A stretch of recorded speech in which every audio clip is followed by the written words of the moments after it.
Hello, good morning, and welcome to this Rodent 132nd build of the Albatros D3 with myself and this guy over in the shed type thing, the budget modeler. Oh, Aye, me. that one. Yes, you. Hello. Hello. Hello. How are you doing? I am fine, thank you very much. How the devil are you, young sir? Oh, very well. Still waking up, but I'm fine. Bless you. Been up to much this week? Finishing the cauldron. Woohoo! Yes, it looks good, that. Thank you. I just put some pictures on my Facebook page this morning because I thought, oh, better.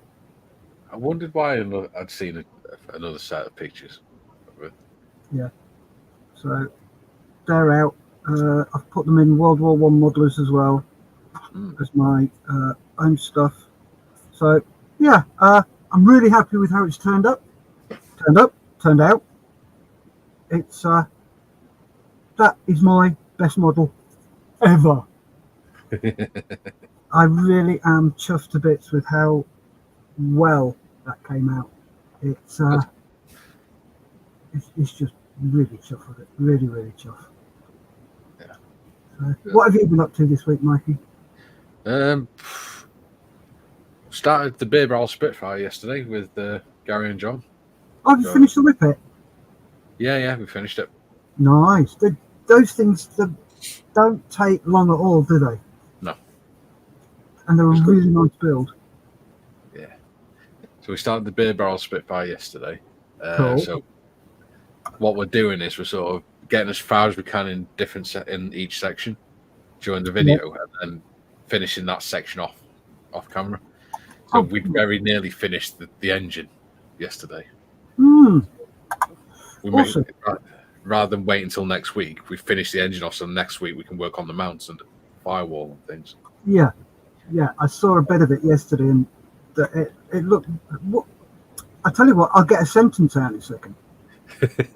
I'll actually finish a sentence in a minute.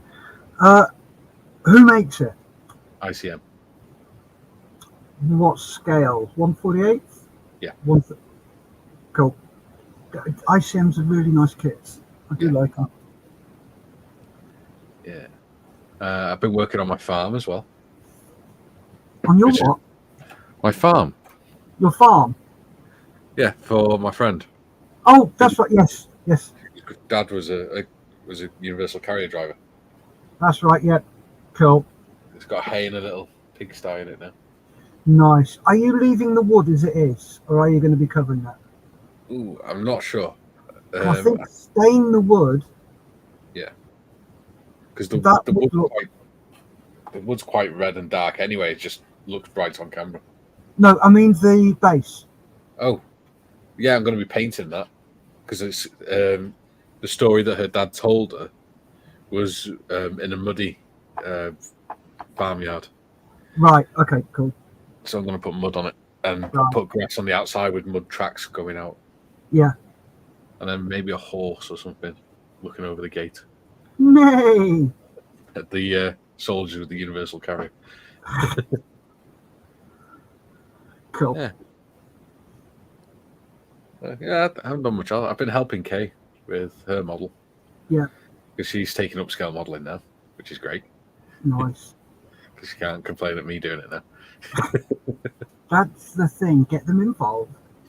Yeah. What I did with Lise. Got Lise involved, and she absolutely loves it. She does more modelling than she does because she's very prolific. Well, I say very prolific. She does cross stitch. Yeah. And she's very good at that. She loves it. But this modelling malarkey has taken.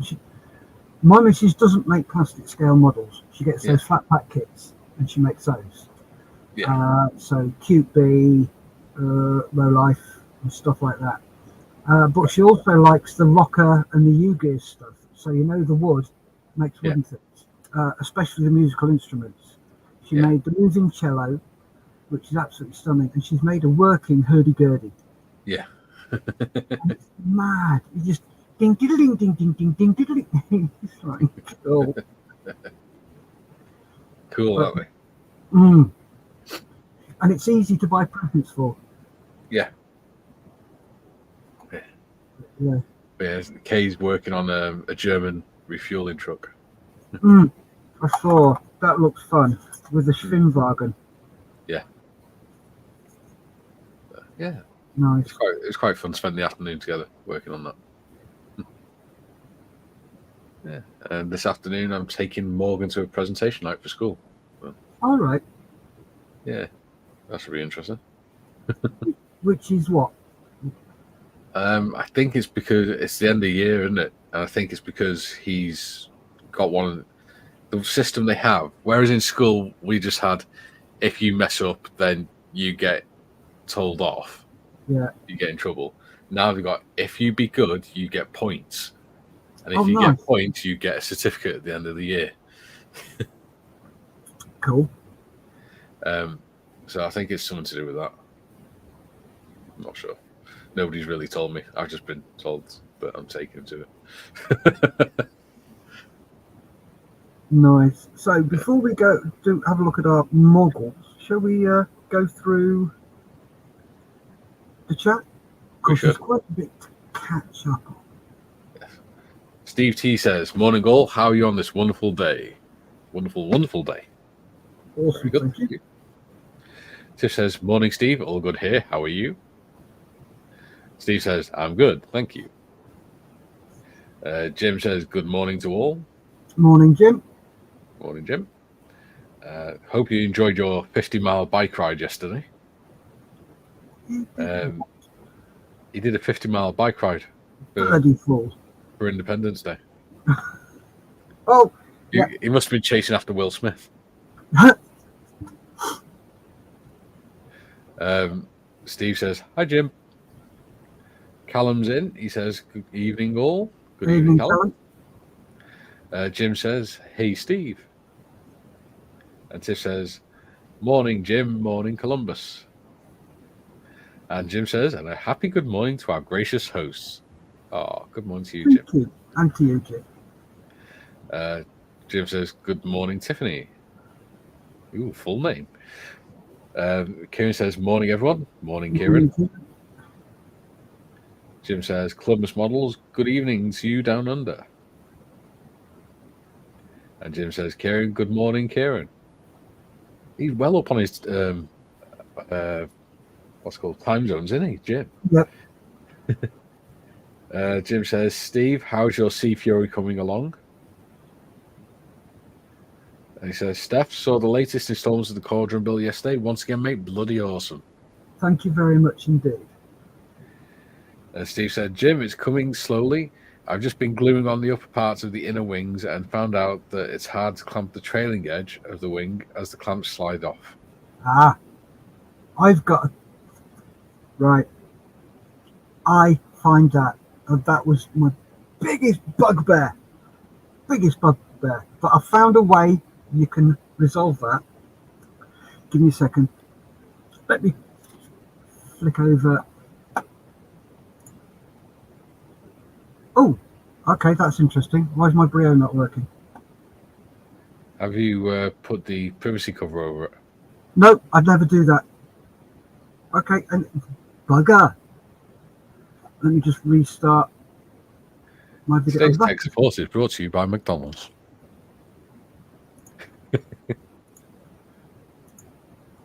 I'm just restarting, so... Yeah, it's no problem. We'll let you off. Bloody one. We won't sack you just yet.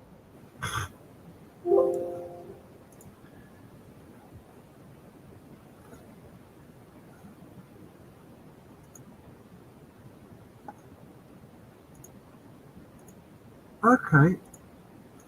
Has your camera packed up? I hope not. Your wife's going to kill you if it has. Because of the camera.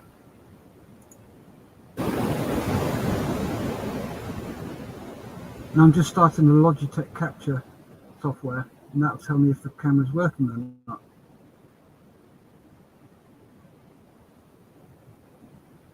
I should really check this out before I start. Oh, marvellous. That could explain why your sound was so bad before. Could very well be. And why you couldn't find your normal microphone. Yeah, that'll be why. It's unplugged. Have you tried switching it on and off again, sir?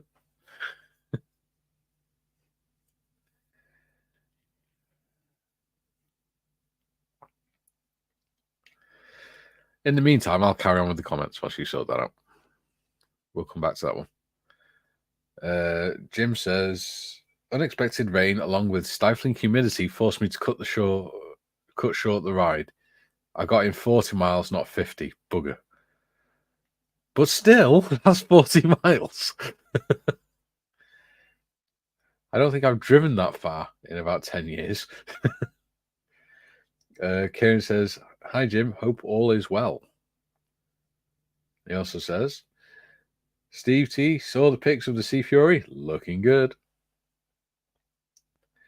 And then he says, Steve says, that's still good, Jim. 40 miles. I couldn't even do 4. Quite right. I couldn't even cycle 1. Oh, that sounds so much better. Good. Cool. Yep. That's what it was then. It just needed resetting. So, yeah, going back to Steve's comment. All right. About the clamps. Yep. All right. Get yourself some pegs. Some normal wooden close pegs. Like that. Just like Get yourself some heat shrink. Do that. They grip so much better. Look.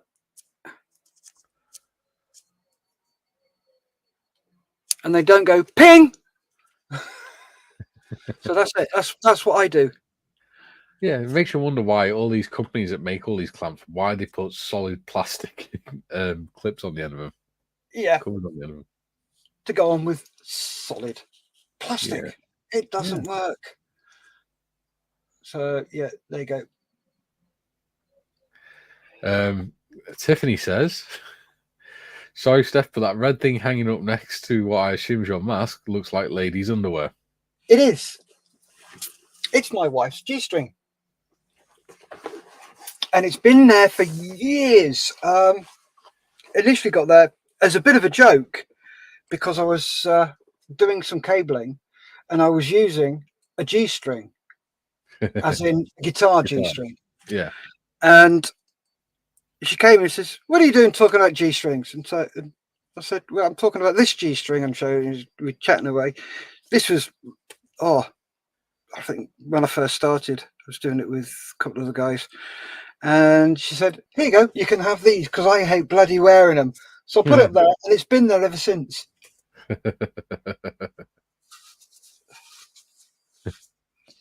So, yeah, that's why that's there. We used to have a lad in our unit that used to take his a pair of his wife's underwear on exercise with him and keep him in his Bergen so that on a night he could have a sniff of them. We're like, well, what the fuck? Whatever keeps you going. Whatever keeps you going. Yeah. I just kept a picture in my wallet. That's a picture of my daughter in my wallet. Not for that reason, though. No, that'd just be wrong. Yes. Steve says, thanks, Steph. I'll do that. Cool. There we go. See, it's like I was saying yesterday, Steve. It's all part of the learning journey. Mm-hmm. Jim says, Kieran, other than some lingering aches and pains, I'm well, thanks. I'm not surprised after 40 miles of sitting on a bike saddle. Oh, that'd be so sore. I'm surprised your ass hasn't swallowed it. Jim says, Steve, thanks for the encouragement, mate. Was a wee bit disappointed with the weather yesterday. Yeah. I'd be more disappointed if it wasn't gale force winds coming from behind to push me along the bloody road. Yeah. If I was in that distance. I'd want an F-14 bloody jet stream pushing me along or something. That'll keep you going. Oh, yes. With a car towing me in the front as well. Yeah. Yeah. So let's do our techie bits. Cool. Do you want me to go first or do you want to go first? You go first. Feel free. Okay. Right then. Right, from last week, I've done a bit this morning. I've nipped all the bits off the end and put some brass rod because that is really flimsy. Put a couple of eyelets in, ready for rigging. Yeah. Couple of eyelets in there, ready for rigging. Drilled out the holes, and I'm just test fitting it to make sure it's right. I don't know whether you remember, but that what was it? That one? No, it's that one. Had become quite loose. Yeah. So I've snipped it and replaced it, made some more eyelets and some more turnbuckle type things. Yeah. And yeah, I'm just at the moment going through test fitting this, make sure it fits properly. And then before I fit it, I will be painting the tyres grey and just touching up some areas here that have got a bit of overspray on. Yeah. So yeah, that's what I'll be doing. Hopefully, fingers crossed, we can get this lot sorted by next week. Yeah. I am allowed to say now, but for the last few weeks, Malcolm has been talking to Al Murray, pub landlord, and also co-host of We Have Ways podcast with James Holland. And Al Murray is a big fan of us. He's a big modeler. Actually, so's Jonathan Ross. Would you believe it or not? Yep.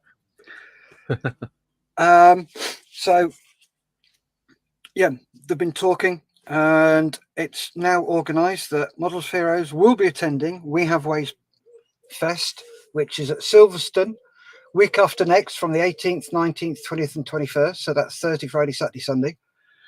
And Lisa and I are going. So is John Mayfield. So is Malcolm Childs. So if you're there, come and say hello to us. Have a chat. Introduce yourselves. And yeah, just something I'm really excited about and looking forward to. So yeah, and that is where I am. What I also want to do today is sort out these as well. So just on there, you've got a couple of little nipples. Yeah. And clip those off.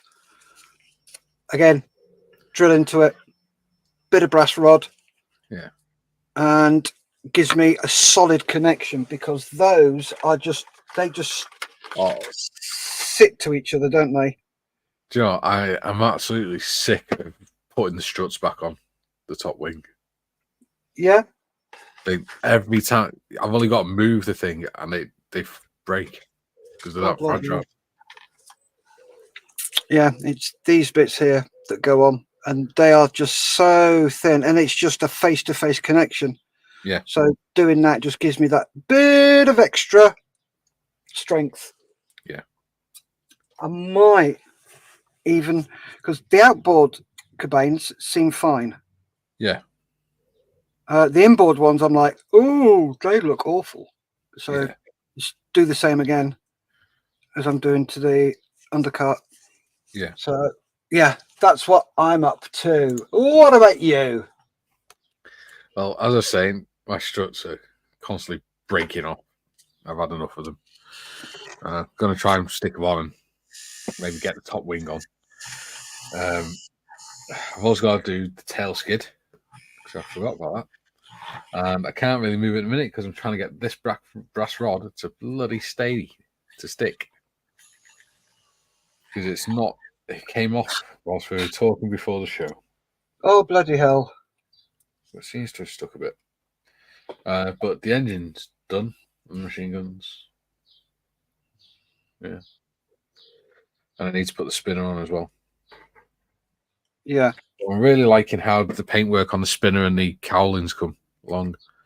It's like I can focus it. I did slate grey with gunmetal, a very thin layer of gunmetal over it. All right. So it's quite like a dark metal. So it looks really nice, I think. Yeah, so that's what I'm going to be doing today. Nice. Yeah.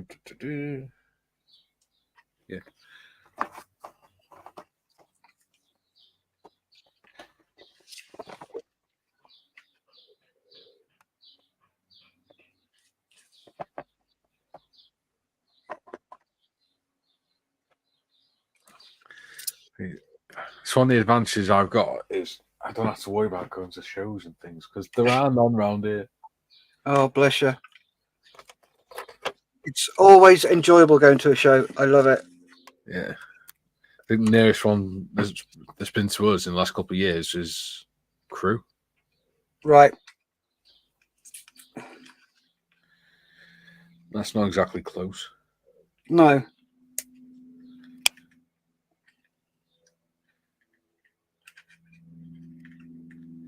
We didn't even find out about that one until about 11 o'clock the night before when one of our group posted it and said, oh yeah, by the way, we're going to this. Well, if anyone wants to go along, like, hang on, how long have you known about this? Oh, well, a few weeks. We're like, oh, thanks. That's just a pain in the backside, that is. Yeah. It's ridiculous.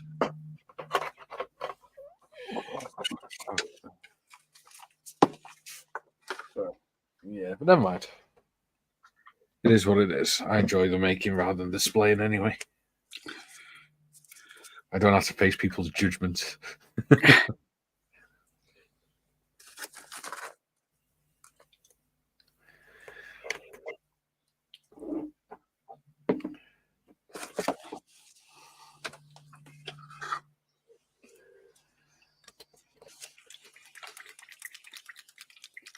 Right, out with the dark grey.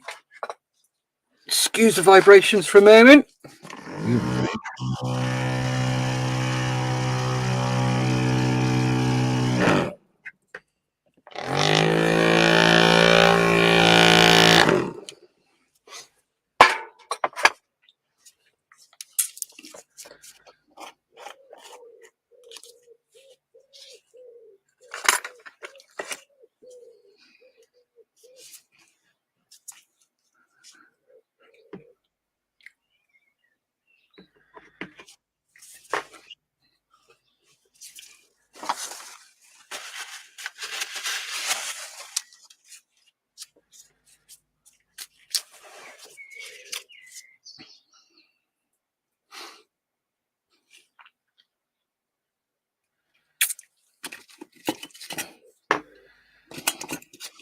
Don't roll off on me, knife.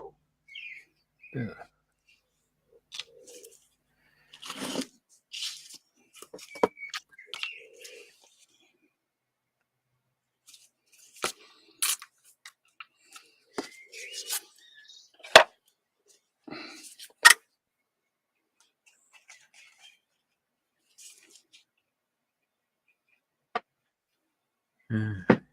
I wonder if you're saying about Al Moore and Jonathan Ross. I wonder if they watch any of the like M4H shows and stuff when they're live. I don't know. What, on a Sunday? Yeah, or any of the lives associated with it, like by members and stuff. That'd be quite funny.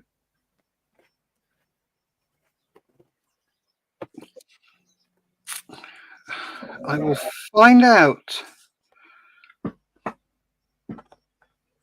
Do they watch The Budget Modeler?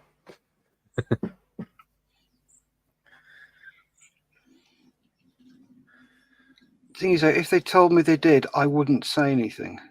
Yeah.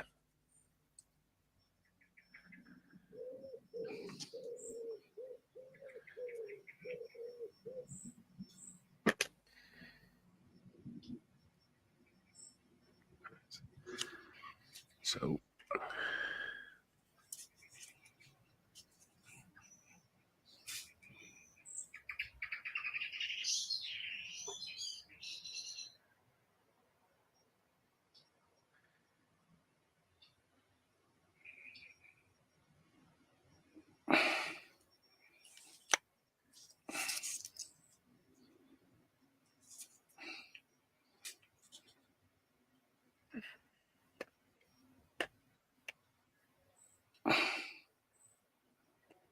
What on earth are you doing? Sorry? What on earth are you doing? I'm painting tyres. All I'm we keep doing doing it. is deep breathing.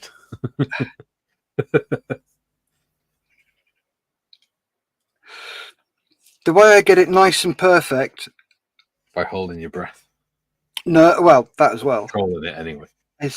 I make my paint very thin. Yeah. And then load the brush up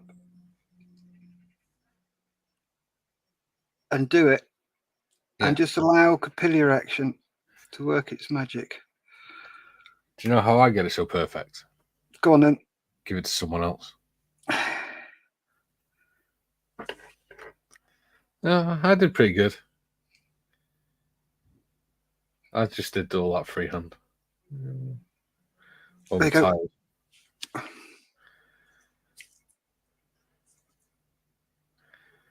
Very good. And the thing you is, got a bit of white on the red. Oh no! Say again. You got a bit of white on the red.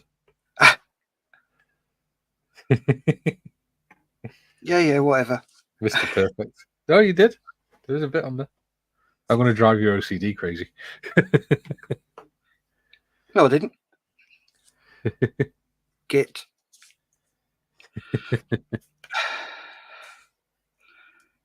Thing is, I know if I persuade you enough of that, you will spend all day trying to find it to correct it. Yeah. It doesn't matter. So I know you well enough by now.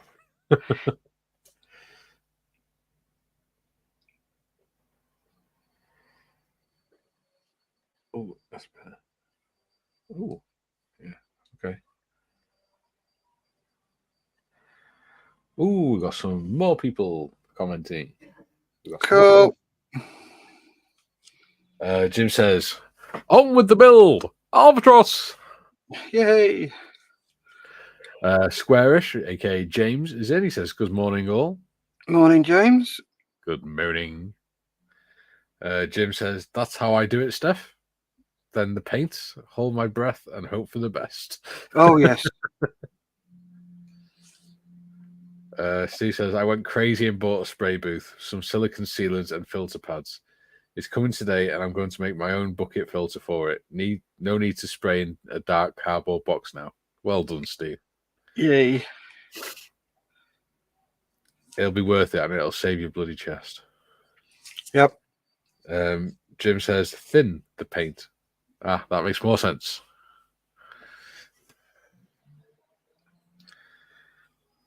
Right. Let's do golden brown, so it's different. Has that got a texture like sun? What's that? Golden brown. Does it lay you I'm down with your Manchero? I think I'm too young for that reference. Doesn't matter. I know about the Battle of Waterloo, but I wasn't there. No, but I know about history, not music. Golden brown, texture like sun. Lays me down. Don't sing. You know what happens when you sing? Yeah, I did less than 10 seconds, so. But yeah. Now that you've done the actual melody, I recognise it.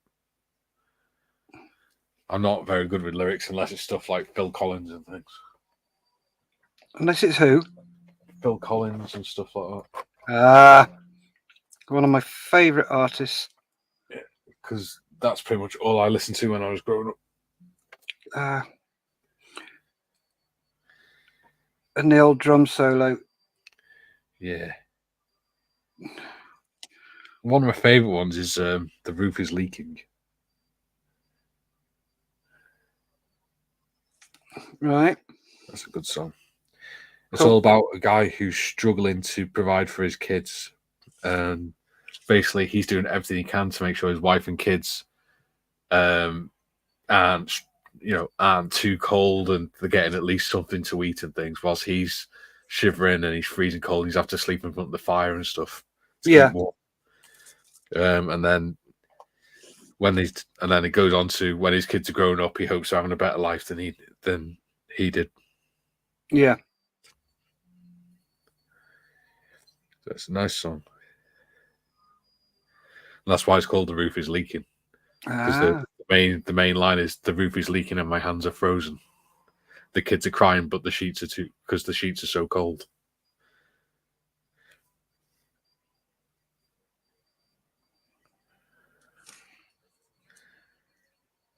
I also like China. That was a good song.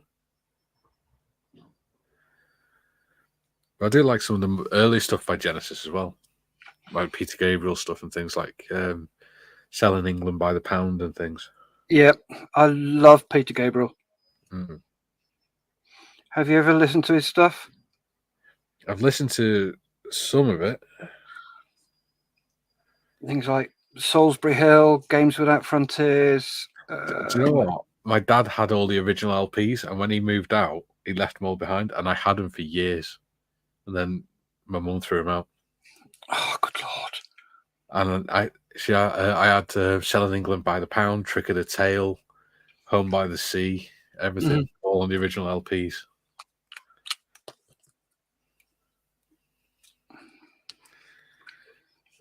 Yeah, I know what that's like. When I came out in the Air Force, Yeah. I had about 500 albums, about 2,000 singles, all original Jam, Purple Hearts, Secret Affair, Lambrettas, Squire, Merton Parkers, stuff like that. Yeah. And I had to sell them all. Yeah. The ones I really, really pissed me off that I had to sell were all my Secret Affair stuff. Yeah. Because they were all originals. It's really funny because I got posted to Germany and I had every single Secret Affair album bar one. Yeah. And that was the album Time for Action. Yeah. Well, I lied. I had the album, but I had the second pressing. Yeah. So it didn't have the inlay. It didn't have. It was just a white sleeve that it came with. Yeah. I had that one, not the picture sleeve. Yeah. And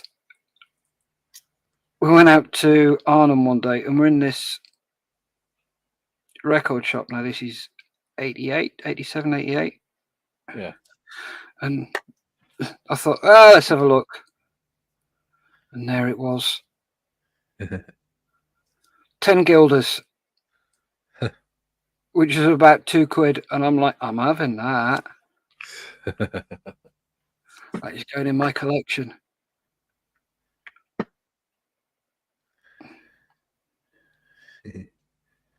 Yeah. The album I used to listen to all the time when I was a kid, especially when after my mum and dad got divorced, was the Face Value album. Because my dad left the tape behind. And Right. when my dad left, I couldn't sleep. And so my mum gave me the tape to put in a Walkman so that I could listen to it as I was falling asleep. Oh, nice. So that's why I listen to. Even now, I still love the Face Value album.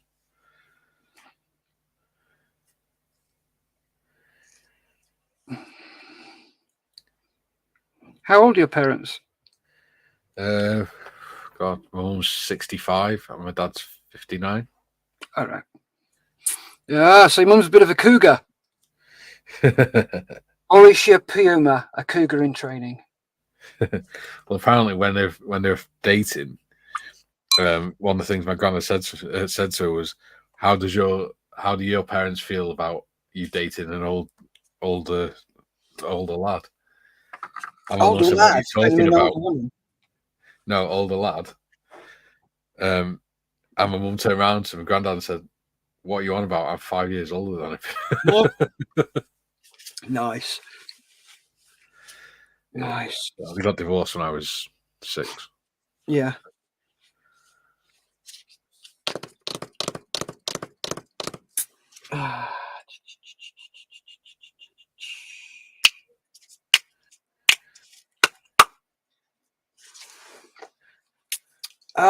What am I doing? I don't know, but your hands are in a very strange place on camera.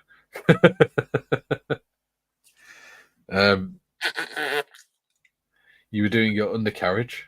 I've just done that. And what was I doing next? Have you tightened up that wire? Yes, I have. I'm doing these. Have you put the tail skid on? Nope, not yet. There we go. Got some more comments. Jim says, Squarish, good morning. Steve T, good investment. Steve. Tiff says, morning, Squarish. Steve says, laugh out loud, Steph. Jim says, what about the history of music, Mikey? Yeah, that's not something that interests me as much. I just have certain artists that I like to listen to and things, certain types of music. Like my favorite music of all time is classical music. Because I used to play a lot of it in my teens. I played the double bass. Because I ended up playing in the county string orchestra. Oh, very nice. Yeah. That was fun. 16 years old, playing in front of nearly like 800 people or something.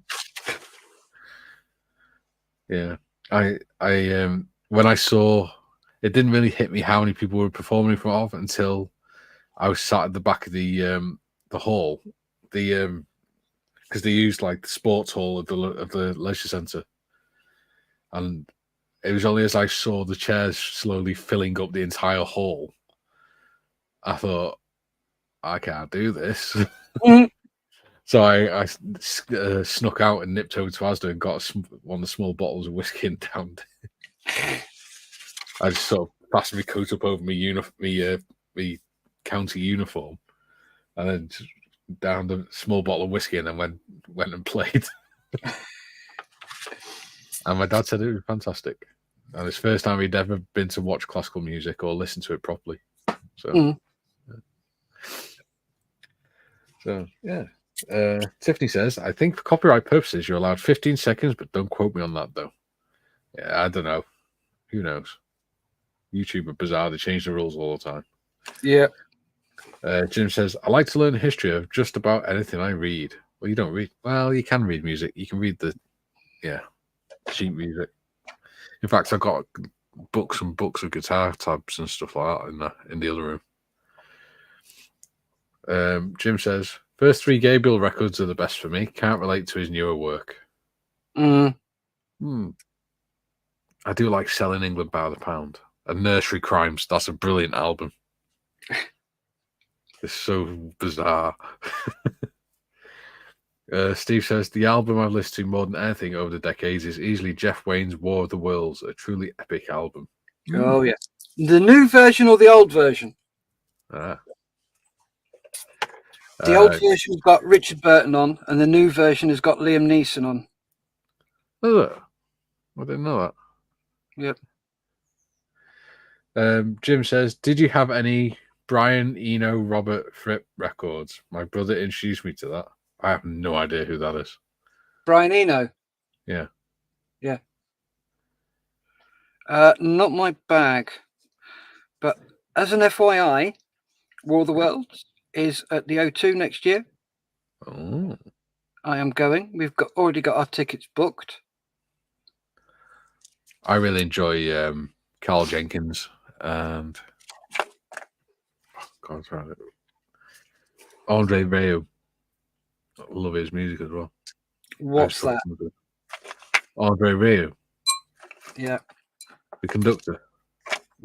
Never heard of him. You've never heard of Andre Rieu? Nope. Bearing in mind, I'm not into classical. True. He's one of the biggest classical conductors of the modern era. His performances are incredible.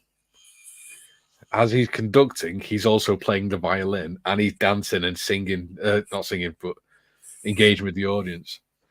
There's a really good one he does where it's the song from the main Figaro from Barbara Seville. Yep. And as him and the orchestra are performing it on stage, they actually have two guys acting it out as well. Oh, nice. So it's like a comedy sketch. So it's really fun. It's like the guy's like the Figaro is singing the barber, and he's like getting hold of the towel from around the guy's neck, and like with the straight razor and everything, and just flicking the blaze up his face and all sorts, and ends up cutting his ear off and everything. Nice. And the expressions they do is so funny. It's on YouTube. It's really funny to watch. I actually quite enjoyed sitting listening to the whole opera of Barbara Seville. Nice. Flying Dutchman's in. He says, "Howdy, folks." Hello. How you doing, Dave? Squarish says, "I've been watching too many of your streams, tempted to dig out my old Citadel paint set and see if I can find any unfinished models to work on this weekend." Yeah, you should. Do it. Yes, absolutely. You know, if you want to, do a live stream or something, or whatever. I'll come on a live stream with you, James. I'll quite happily do that, mate. If you want to make a random model. Because I know you work during the week. So, yeah, if you want to do that. And, Jim says, classical music was introduced to me by my dad. I think his favorite composer was Beethoven. Bit of Wolfgang Amadeus. Oh, that's Mozart. Flying Dutch says, classical music, it never gets bored. Exactly. And it's the foundation of all Western music. Yep. It's like, I had this debate with my mum a few weeks ago in the car. And she had 1960s music on. I was like, jeez, can we put something else on? This is crap. I said, oh, it's better than the crap you listen to. That's not even proper music. And I went, what do you mean? She went, well, all that classical shite. And I went, it's the foundation of all Western music, let alone proper music. Oh, yeah, but it's got no words to it. That's what makes it so special, is the fact that it can still, control so much demand so much emotion. Yeah. Without even using words. You don't even have to understand an opera to know when the emotions are supposed to be are intense and things. Yep. Right. On these, just sorry to interrupt. It's all right. This goes from here to the engine. Yeah. And it is so laser. Yeah, the coolant line. Yeah. The plastic it's offset by about 0.5 mil on either side. Yeah.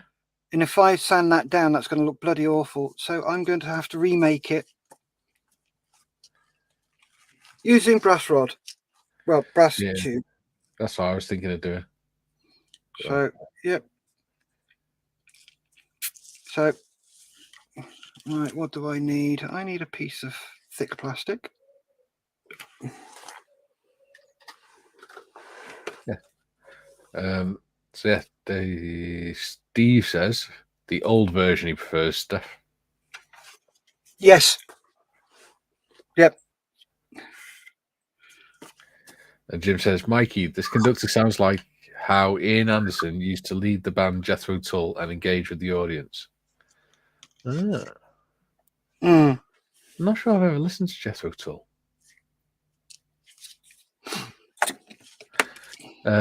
Jim says, totally agree, Dutchman. And he says, classical American jazz is basically instrumental. Many great artists that live on today through their music. Yes, I love jazz. I love blues as well. Oh, there's not, on an evening, when I can't bother watching YouTube on an evening when I'm making my models. I love sitting there, 10, 11 o'clock at night, just a desk light on, glass of whiskey, and just listening to, a bit of blues or a bit of jazz, some dirty blues or something. Absolutely brilliant. Love it.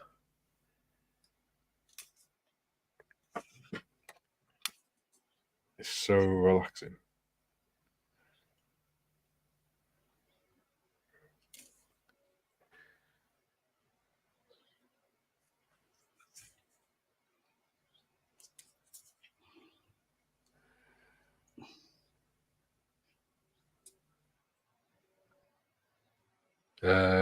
Blind Dutchman says,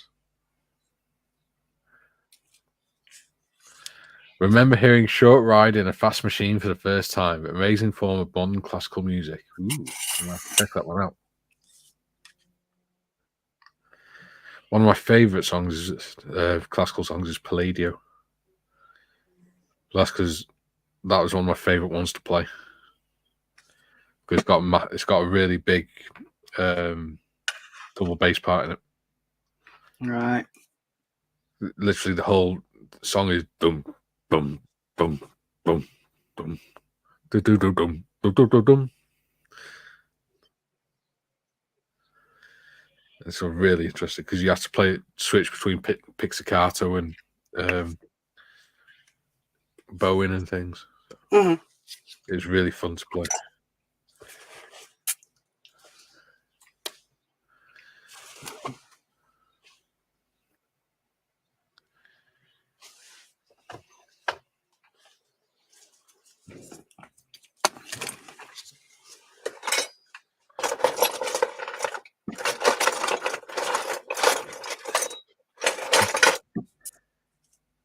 I miss the days when I used to be able to do cool stuff like that.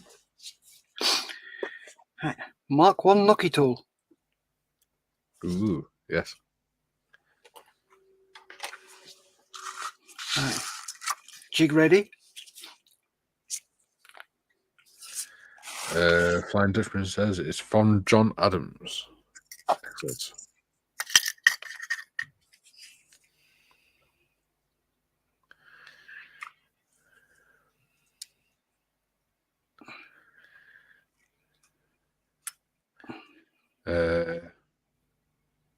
Our Jim says there's a local public radio station that plays jazz, R&B, and blues.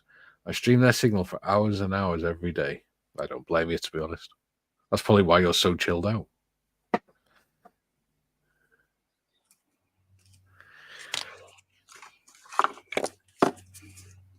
I always find it strange when people say nobody actually likes jazz. I'm like, really? How can you not like it? I mean, I understand a lot of people don't like it, but how can you say nobody likes it? There's a reason why people listen to it. It's not because they want to sit there looking cool or anything.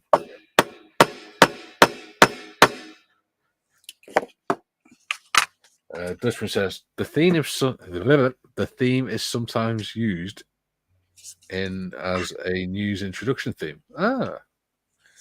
I might have to listen to that. What's it called? Short Ride in a Fast Car. I shall put it in my phone.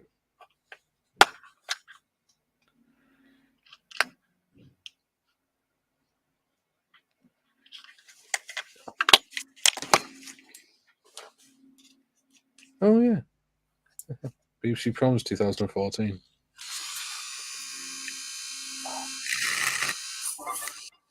Stop!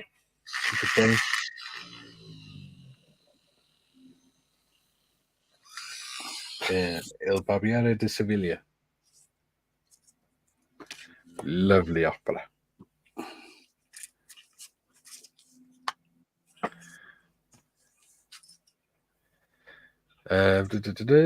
Dutchman says, you like it. I do indeed. I shall listen to it later.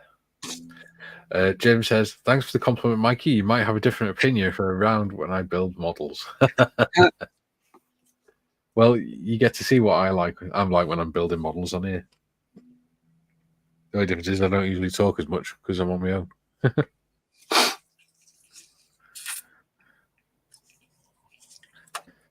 Ooh, Posty. Is he coming over here today? Who knows? I don't think we've got any parcel. Oh, wait, no, Kay's got a parcel. She ordered herself a 135 scale farmhouse to make. Ah, very nice. Because she wants to be able to put it with her cars, their Jeeps and things.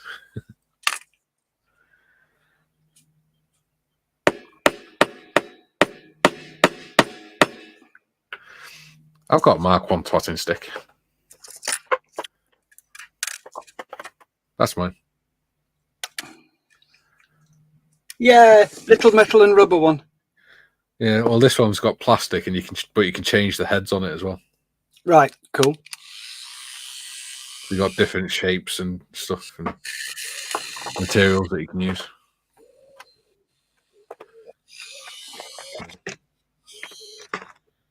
So you got like one that's like a pretty rounded flat head. Yeah. You got one that's a ball. You got one that's like a chisel tip, and you got just a completely flat head.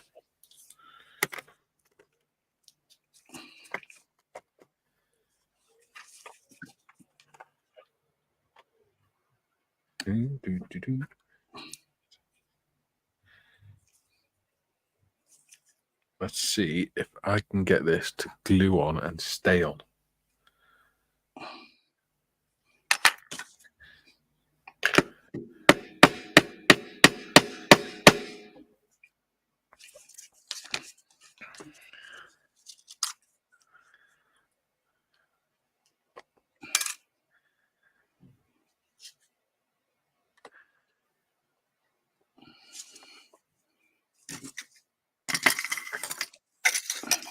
Oops, daisy.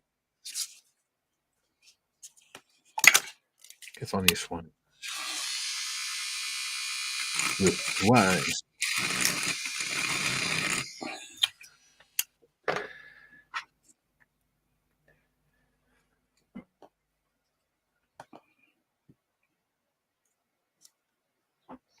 Oh, fiddlesticks.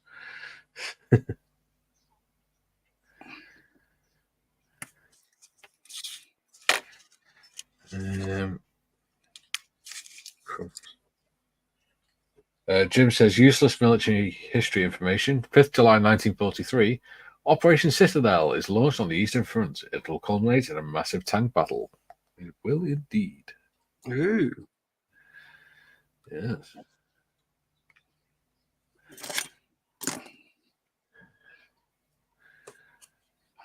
I thought the postman was knocking on the house then.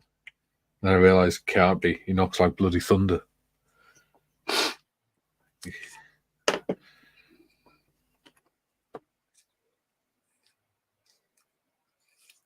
He has a good laugh with us because he asked because he comes here so much, and when Kay's awake, she knows there's going when the post is. She stands by the door and everything and waits for him.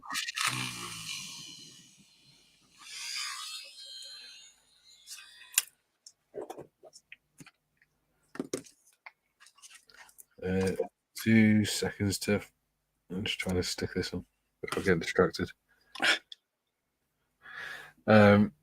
Steve says the wings on the Sea Fury are a bit of a pig. Poor fit, and the sprue gates on the leading edge is just way too big. Poor show airfix. Yeah, it happens. You just get around. You just work around it. They can't get everything perfect. If they did, it'd be me. You'd be bored. Exactly. That's my point. And it'd be too much like Tamiya. Yes.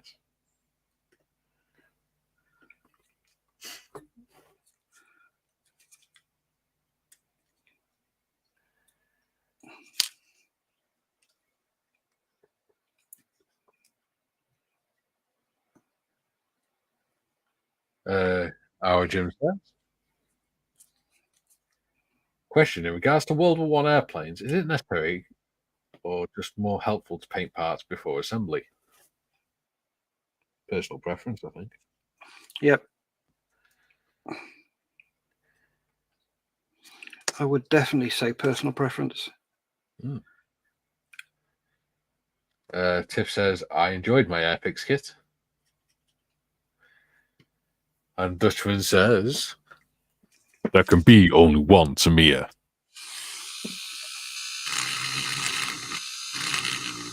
Yep, your original shake and bake.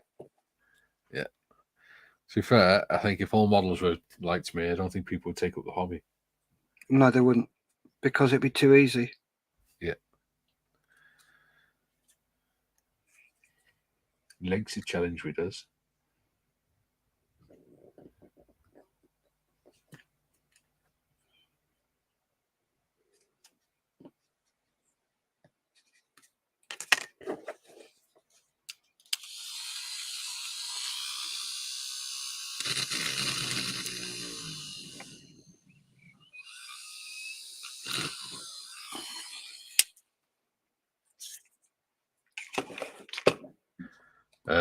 Jim says, reason I ask is that I normally build most of the basic airframe before painting.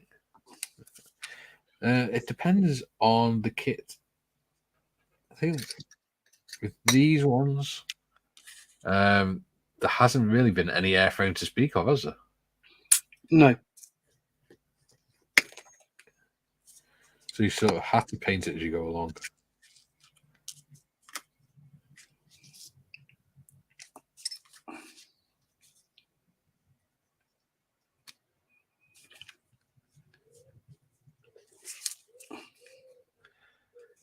Steve says, I'm just bitter because the wife is forcing me to do an aircraft.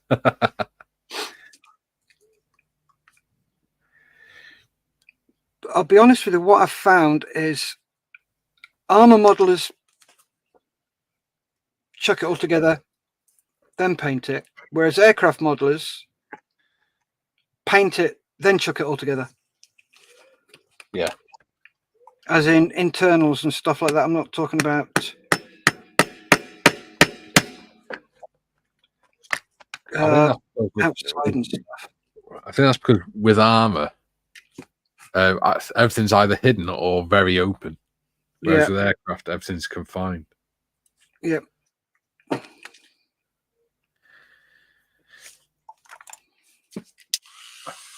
I'm a bit of a weird one because I'd pretty much build anything. Anything that takes my interest. Yep. But it's helped me to develop skills that I can use across the range. So it's always good. I think the comment that's made it for me on today's show is the one where James said he's watching too much of these live streams, so it's making him want to actually go out and do modelling again. That is brilliant. That's the aim. Yeah, it's like my face-to-face session. Yeah. In here in Rushden. I thought you were going to say Russia then. I was like, bloody hell. You've moved out. Yep. Branched out a bit. I thought I'd help the Ruskies.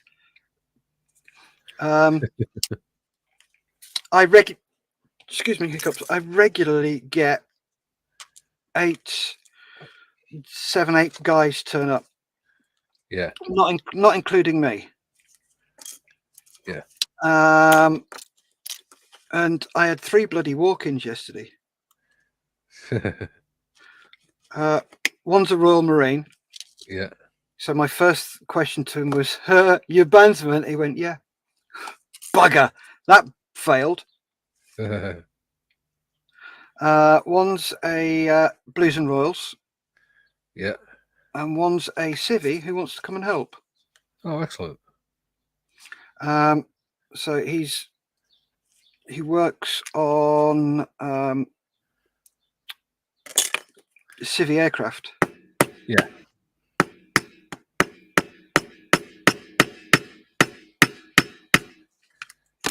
So,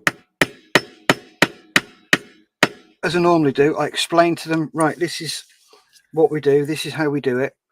Yeah. What you have to remember is that you're coming into our space. Yeah. You will hear things that will turn your hair white, make your toes curl, make you feel sick. Yeah. You will hear derogatory banter between 2 men. Yeah. That is really, really close to the knuckle. He's like, yeah, it's just like being in the crew back in the 80s. I went, that's it. And it's their safe space. And he went, not a problem. He says, what I hear, I'm the one who's got to deal with it. Yeah. Cool. And then his wife came in. And we're all like, hello. And she's an ex-trolley dolly. And I said, we said to her, you a trolley dolly? No such thing. Okay. Shut up. Do not say that again in my presence. Yes, miss.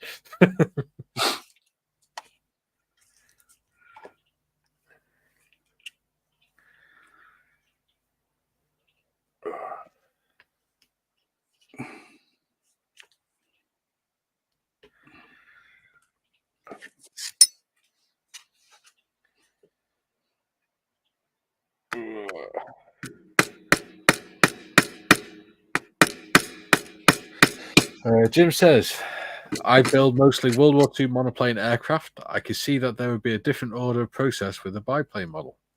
Oh, God, yes. The last thing you put on is the wing. Top Yeah. wing.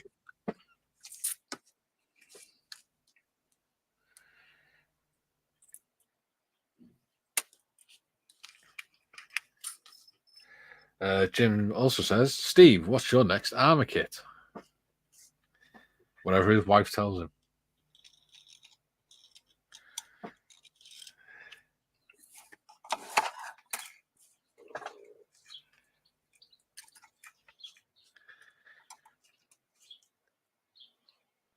Thing is, what you'll probably find, Steve, is because you're enjoying armor models, you'll build up your skills doing armor models, and then you'll find doing the aircraft easier as well. Yeah.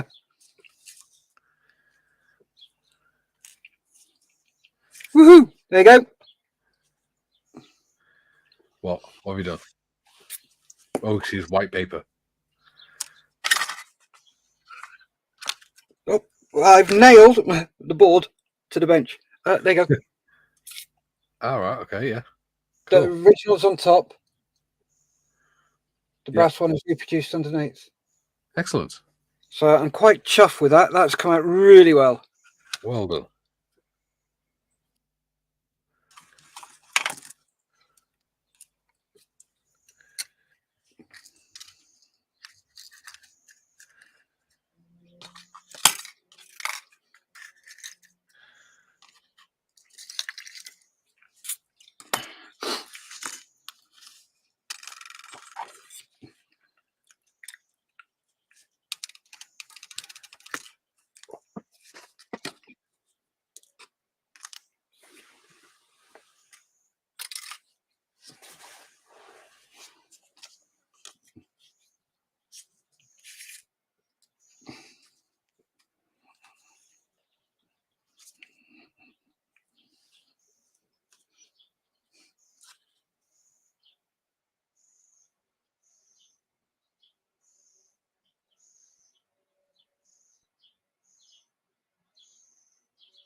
Steve says,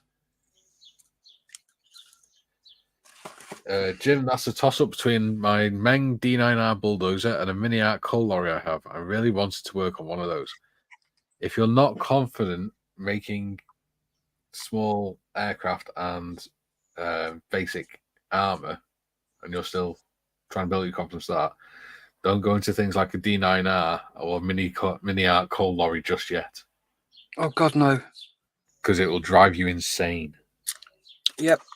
They are mini art, well known for doing 17 pieces where one will do. Yeah. It's over-engineered. You'll hear that all the way. You need to build your skills up before you start that one. Yes, they look bloody beautiful. I tell you what I would suggest as a starter would be the Meng Whippet. Yes. It's a very easy kit to build. The only issue you've got is the tracks, but do what Mikey does, what he does. Put a bit of cotton on the inside of the tracks. Yeah. I think I came up with a genius idea. You did, mate. I bloody hate you for that. Well, if you use it in a video, make sure you give me credit. No. You don't deserve it. I know. I am not worthy. No, you're bloody not. Oh, that would have been metal. Steve says, oh no, Jim says, haha. Steve, with respect, may I advise an earlier, easier build like a new age Tamir model? Very simple and they build great. Steve says, Mikey, don't depress me. I don't want to do another damn aircraft after this. And the only other And the only other non-aircraft I have is the Whippet. We'll do the Whippet then first, before you go on to the other ones, because it's really nice and simple to build. Well, it's fairly simple to build. And you can have a lot of fun with detailing it and things like that. And it's great for practicing your skills on. Flying Dutchman says, yeah, the Whippet is an okay kit or a Tmir Panzer II. Yeah, exactly. Don't go jumping in head first. Yep. You'll just deflate yourself. Yeah. Even following the instructions, being able to follow the instructions on a complicated kit is hard work. And you got to have sort of mental stamina to do it, because it just feels like you're not getting anywhere till you've gone through about half a dozen, maybe more pages, because it's just so much stuff to put together. Jim says, Steve, I mean a Tmir armor kit. There we go. Steve says, Jim, yeah, funds are low though after buying me my spray booth. Can't buy a new kit at the minute. Like I said, you've got to whip it, so do the Whippet. Whip it real good. Yeah. Alternate between armor and aircraft. Because from what I've seen, you're building about one model a week at the minute. And that is very, very quick for a scale model, especially like 135 models and things like that. And 148 scale. I mean, you look at doing these biplanes, we're still not exactly finished, and we've done what, 44 hours? Yep. Plus what we've done off camera. Exactly. I mean, you can even get Airfix 172 kits for £11. Yep. Get one of them. They've got nice detail in it, the tank kits. They've got a nice level of detail in it, and they're cheap. But they're also easy to put together. Oh, very easy. Yeah. Very, so very it's a easy. good way of practicing your detailing of things. It's like I've said before. Whenever you build a kit, you say, right, this one, I am going to practice this on it. Yeah. So, for example, the Caudron, I didn't care how the rest came out. Yeah. I was just concentrating on the rigging because I need to practice my rigging. Luckily, it's come out really, really nice. I'm really chuffed with it. But that was my go-to on that. I am going to practice my rigging. Yeah. That's all I wanted to do, which I have done. And I'm really chuffed with how it came out. And then the next kit I built, which I'm not going to tell you what I'm doing, but I'm talking about my normal builds on my channel. Yeah. I will practice something else. And then it just goes on and on and on. So when I've finished, okay, so I finished the Caudron. That's been done. Now, in my back pocket and in my locker, I have rigging. Yeah. I now know I can do rigging. Yeah. The reason I do that is because once I've mastered something, I get bored with it. Yeah. So I go on to something else. And then when you've been around the block a couple of times, well, when you've been around the block and you sit there and think, well, what can I do now? Yeah. The first time I did something like that, I said, right, I'm just going to concentrate on building. So the cleanup, putting together, and just the whole building of the model. Yeah. Painting and anything else, didn't really care about. Yeah. I still did it to the best of my ability, but it wasn't what my whole attention was on. Yeah. So I did that. So when I've gone around everything, I go back to the start and I say, right, this one, I'm going to concentrate on the building. Da-dum, da-dum. I do it like that's the way I do it. I'm not saying you have to do this way. I don't do that. I say, this is how I do it. but you watch 3 or 4 people, and you take the best bits from each on YouTube and say, right, well, I'm going to take that off Night Shift. I'm going to take that off Plasmo. I'll take that off the Bearded Veteran, bastard with his bit of cotton, and I'll take that from so and I'll use all those and make it mine. Yeah. Well, this thing, like, I honestly don't think I'm going to be doing rigging on this one, just because I just wanted to. My main point of this one was seeing if I could build a World War One biplane, because I've never built a biplane before. Okay. And obviously practicing like metal work and things like that, detailing. Yeah. So I think on my next, because I've got a few world biplanes to make. So I think for my next one, I'll probably have a go at something like the rigging or something like that. Right. I will say something now. You're not going to like me for it. Until the rigging is done on that, that model's not finished. Yeah. Now, if it was 1/72nd, I would agree with you wholeheartedly. Yes. But on this scale, the model will not be finished until the rigging's done. Now, it's not a lot when you compare it to the Caudron. I've got my video out there on how I do rigging. Flying Circus Models, he's got his video on how he does rigging. Yeah. There are other people out there as well. And it is just, the more you procrastinate about not doing it, the more likely you are to not do it on your next model and on your next model. Yeah. You need to bite the bullet and do it on this one. Yeah. What I mean is, I don't mean I'm not going to do it at all. I mean, I'm probably not going to do like you've done with all the turnbuckles and things like that. I'll just find another way around of doing it. Oh, no, that's perfectly fine. Not the main issue for me on this one. But you will need eyelets as somewhere to connect the rigging lines to. Yeah.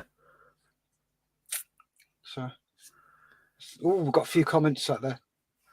Yes, we have. Jim says, I understand, Steve. Tiff says, yeah, I started with an Airfix Tiger 1 kit. That was a nice, simple kit. Yeah. Yeah.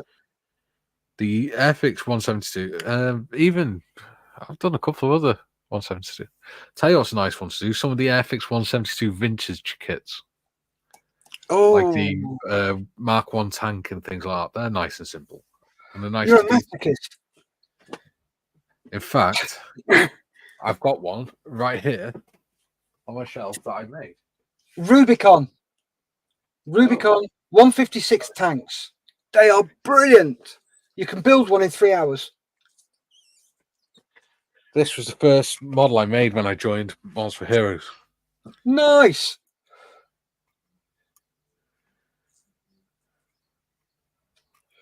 I even made a little ditching beam for it that's actually made out of plastic. Cool. Have you made a Rubicon kit yet? No, I've got 4 to make.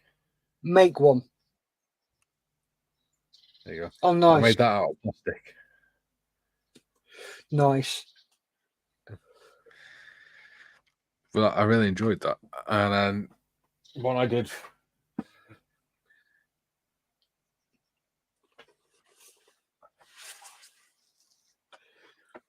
when I was having a really dark night was... I can sit down. Got a new desk chair. It's a bit bigger than me old. Right. Was this one. I literally built and painted this in one night. Oh, cool. And that was just like a little mental health build. Mm.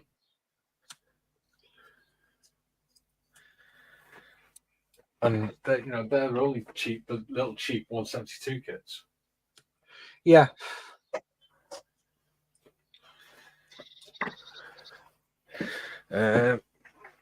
So on with the comments. Jim says, Steve, you could also buy a Tamiya Kugelwagen or Jeep. Fairly inexpensive and easy to fun to build. Yeah. Yes. Steve says, thanks. Jim says, good point, Mikey. Smaller scale armor is easier and more affordable. It is indeed.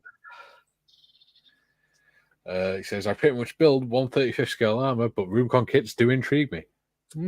They are. You can build it. You can put one together in 3 hours. I put the Tiger 1 together in 3 hours. Yeah. Took me 2 years to paint it. Well, That's because I put it to one side and just couldn't be bothered. Sure, my first proper 135 scale tank was the Sherman my dad got me from Airfix. Yeah. Nice. The M4A376W Sherman. I enjoyed that. I did it with a burnt out engine deck on it. Oh, cool. Yeah. And I didn't do one for a while, and I did the Chieftain. Zal is in. He says, hello, Hello, Zal. Thanks for joining us. Dave says, for rigging, the Fokker DR1 is a nice start. Yeah, because there's not much of it. There's just the few lines underneath the top wing and the main where the engine cowls are. It's just got those. I want that top as well.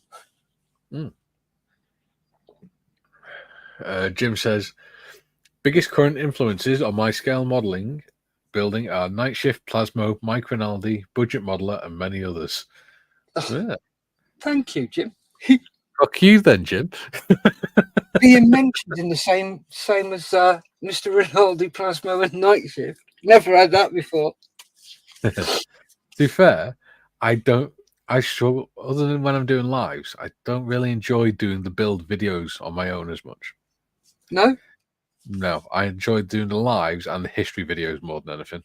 Yeah. Well, stick to what you like. Yeah. Especially when it comes to comments, especially on train videos that I do. Jeez, that was a wake-up call. Scotty's Scale Studio, I do apologise, says morning, Zal. And morning, fellas. Good morning, Scotty. Morning, Scotty. How you doing, bud? What's that picture? It's an aeroplane. I know that. Maybe you could tell us. Zal says, I just completed building Tacom's 251 and it took me a month. Wow. Oh, 250. Yeah. Maybe? Yeah. No, the 250/1. It's the German half track. Gotcha. Yes. The 250. Yeah. Yeah. Got you. Like the like the 251. Yeah. I try to think my brain's not working. Hanamag. Similar to the Hanamag, isn't it? Yeah. I've got one of them to make actually. Ooh. Do you know what? I've the other day I was putting all my kits into a spreadsheet. I've still got a cupboard full of kits to do, but at the minute I'm on over 70 kits to build. Bloody hell, mate. Yeah, I don't need any more. Said no scale modeler ever. Dave said, nice one. Callum says, Mikey, you should look at buying the Academy 132nd Sopwith camel kit. Absolutely dirt cheap and great for practicing stuff like rigging without risking an expensive kit. Yeah. Don't tempt me. Yeah, but the thing is, though, Mikey, this is an inexpensive kit. It costs you nothing. Yeah. Oh. More police going past. Yep. Yeah, I got the 148th one from Academy. 32nd could be interesting. Jim says, very nice tank, Mikey. Small scale armor can be made to look very good like your... Oh, thank you, Jim. That's very kind. You're a very kind man. Scotty says, Tacom is beauty. Just starting camo on pair of Panzer 1s, Poland 39. Very nice. I've got a Tacom kit. I'm sure. Oh, got two. I got the Mark 1 mail tank with crane sponson cranes. God, my brain's not working today. With sponson cranes, which I'm really looking forward to building. I might even do it as a Middle East one. I'm not sure. And I've got the V1 flying bomb on display, like museum display thing. So it's on the trolley, and you can have it so that it's open with the parts shown and things. Steve says, I'm waiting for Jim to start streaming. Yeah, Jim's got to start streaming. It'd be awesome. He could do a live show all by himself. Jim says, you show how to. Oh, Steph, you show how to fabricate and scratch build. I think that is a lost art in today's modeling world. Yeah, it is. I think too many people rely on 3D printing if they can't do anything. It's like, oh, I'll go to 3D printing. I'll do that. No, I can scratch build something in the same time. If I decided that, okay, I'll 3D print that, then I've got to go and learn Blender or one of those other programs or something so I can design it in there. I got to go research how to do this, and I've got to start from scratch because I don't know how to do it. And by the time I've done all that, I could have built it. Yeah, you know, if you're building something or if you're making something that's like the size of like an aircraft fuselage or something, then you're going to be there all day waiting for it to print anyway. Yeah. So especially if it's something like I don't know, like a small bunker or something like that, I can make that easily out of wood. Yeah, it's like this bit I've just made today. Yeah. That bit there. That took me 20 minutes, half an hour. Yeah. Well, it took me a couple of weeks, but I made this workshop. Where it is there. If I turn the camera upside down, flip it. There you go. So I made this there. And that's strong enough to support all my paints and everything. So it acts like a shelf and storage area. Cool. So much space. Belly. Belly. Belly's going to get you. Too late, mate. Right. Jim says, Sal, is that new Tacom SDKFZ 250 kit? Ooh. Callum says, the SDKFZ 250 is the 251 in the cold, i.e. shorter.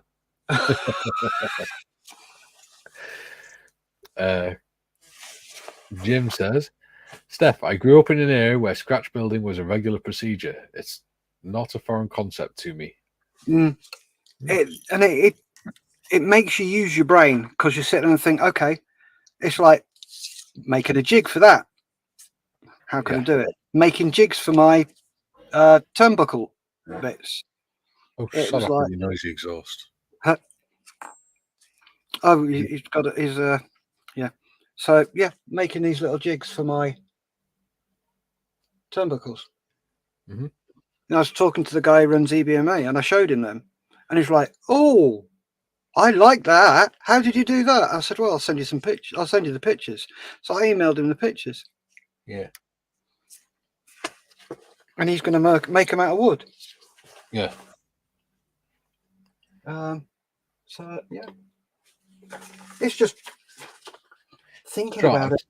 With these struts, I'm half tempted just to snap the last one off, and then just use some drill holes for some brass rod in it.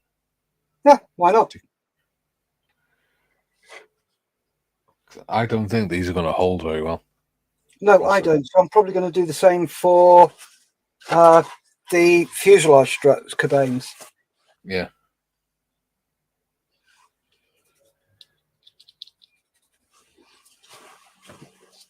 Either that, or I'm going to make it into a monoplane.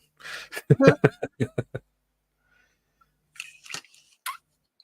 don't know. That's something I can do off cam at some point. Yeah. I've got enough stuff to do today anyway. Yeah. I'll just have to put photos up on the Discord and on my Facebook page, and maybe in the community tab. Who knows? I don't even know if anyone looks in my community bit. Of what?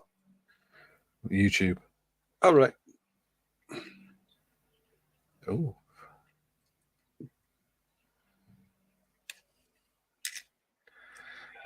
Jim says, observe the work of greats like Shepard Payne and Francois Villenden. They create a lot of items for their dioramas and models.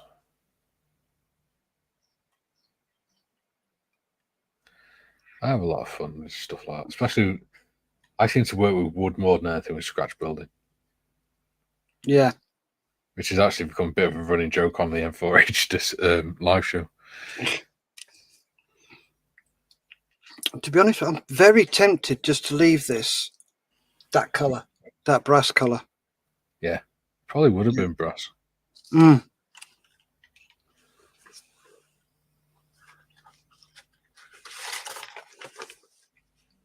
Brass or black.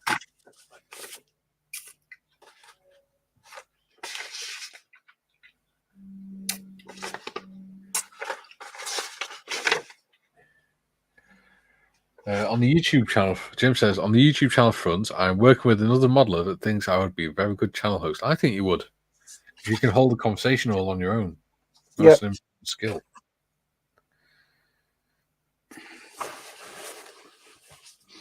It's saying gunmetal. Yeah, interesting. Paint that gunmetal in.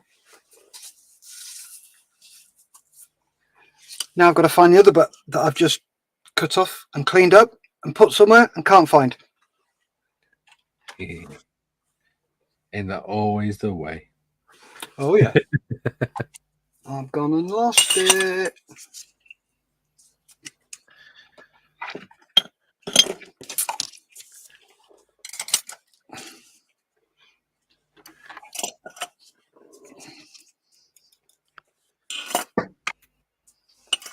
Ooh, that's not good.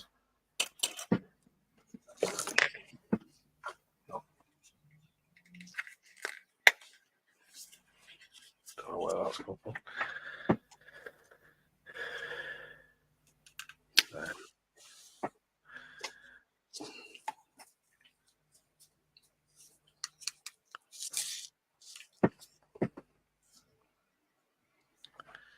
Yeah, right.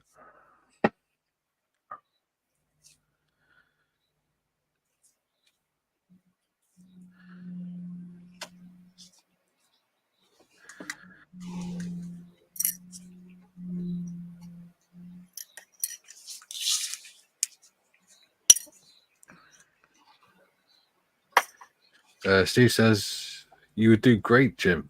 Do it. Yep, I think you would. I do too. I think he'd be very good as a host. Yeah. I heard him the other day on the one you do. Yeah. And he did really... I found it! And he did really, really well. Did you just have a squirrel moment? No. Ooh, No, because I found it. So yeah. I found the bit that I thought I'd lost. It was hiding behind my ruler. Oh, these are great. It's it's got 1/72nd, 1/48th, 1/32nd, 1/35th, 1/24th, and 1/12th measurements on there. So yeah, if you know some long something, that's a meter long. So right, it's going to be that bit there. Yeah.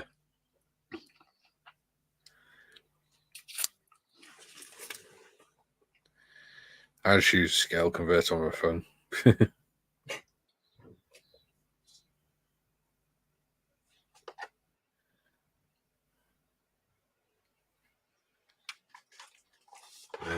Steve says, shopping deliveries here. I have to drag it all in back as soon as possible. No problems, buddy. Cool.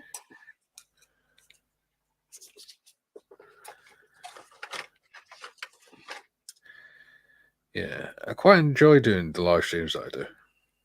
Yeah, I do. Quite good fun. I like the interaction you get. Yeah. Well, I like how the dynamics are different from one group to the next as well. Yeah. It's like with me and you, it's quite, even though we get on really well and we have a laugh, we're very quiet and but not in a bad way. Studious. Yeah, we're very studious and very calm. Yeah. Whereas when I'm doing the three veterans, me, Steph, and John are constantly laughing and messing around and stuff like that. But Gary and John. That's the one. What did I say? You, Steph, and John. Oh, Told you, brain's not working. Dare you insult me? Hey, I was saying I do more shows than you than what I thought. Maybe it's my subconscious saying we need to do more shows. Well, we do have some planned, but We we've got do. to sort them out and do that. It's going to be interesting. Yeah.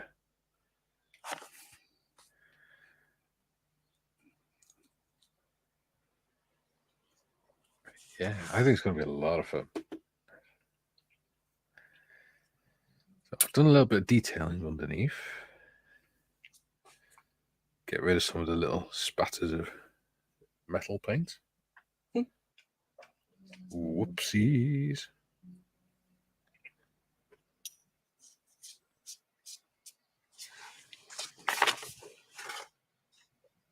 Right.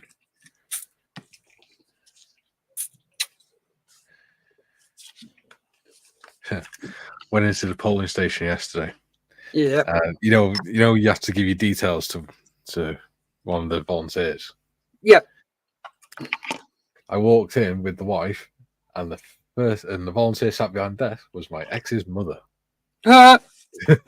Luckily, she's a lovely woman, and I get on really well with her. Yeah. That's always good, mate. It's always good.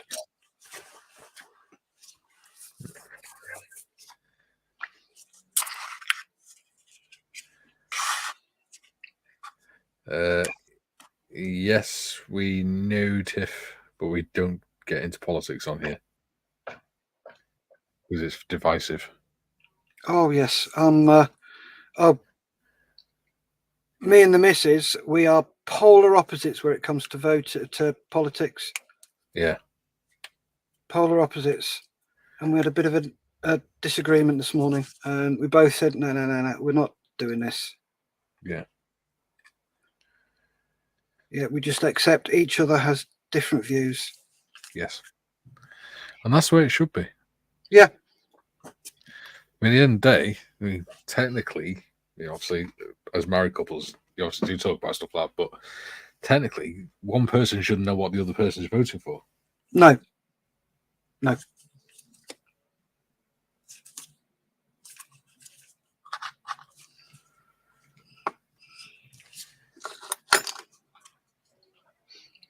I mean, I only know who the wife voted for because I said to her when we came out, I said, "Who did you vote for?" She went, "Oh, I couldn't be asked, so I just voted for whoever for the one you were voting for." He said, "They're all a bunch of lying bastards anyway." Yep. It's just a different cheek of the same arse. Yes. But if there are any political comments that do come up, Tiff, please don't put them up. Yep. It can cause a lot of arguments. Yep. And we don't want that on it. No. Because we are a nice, calm channel. Yes. We are at one with the modelling universe. We should start doing what's it called? Model meditation. Jim says Scotty Scale Studio. I got it right that time. Yay! Is that the 1/16th scale Panzer one? What was it I saw the other day that was 1/16th scale that I like the look of? I think it's the Universal Carrier or something. Mm-hmm. I was like, yeah, I'm not going down that rabbit hole. I've already got, because I'm doing this Universal. I mean, I wouldn't do 1/16th anyway. It's too big. It'd probably be all right with the Universal Carrier, but I'm doing this Universal Carrier diorama with the farm from a friend. Mm-hmm. But she wanted the European Universal Carrier, and I had just the normal reconnaissance one. Yeah. So she bought the European one for me to do. Mm-hmm. So I've still got a reconnaissance one to do as well. Oh, nice. Yeah. So I might do that as like an Africa one or something. Yeah. Because that's got the steel helmets on as well. Who knows? Oh. Poop. Right.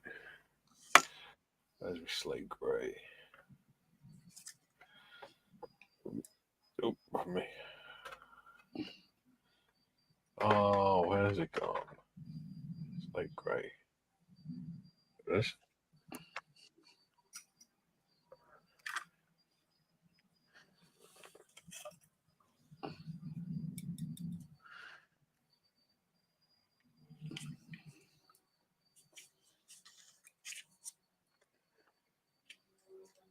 Do you know who's? I'm surprised doesn't do a YouTube channel. Go on then. Mal. Mayfield. He's got so much knowledge. Hmm.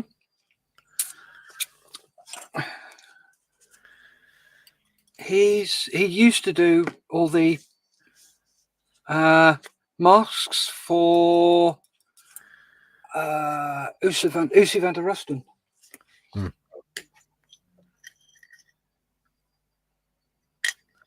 I reckon he could probably run a YouTube channel just based on that, doing masks. Yep. The amount of knowledge he's got on it.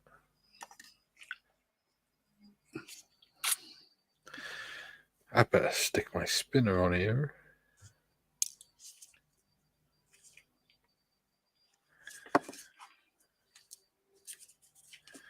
Right. How am I going to get that to bloody stick now? Glue. Well, duh. Hey, you guys.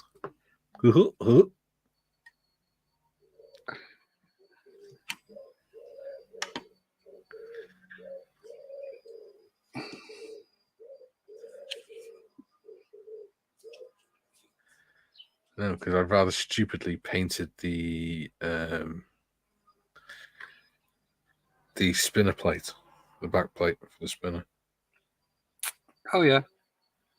Which was real stupid on me. Don't worry. So did I.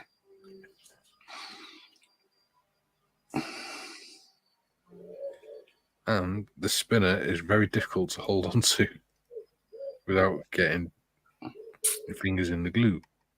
You got blue tack? Yeah, I've got it on. I think. Just needs it to stick.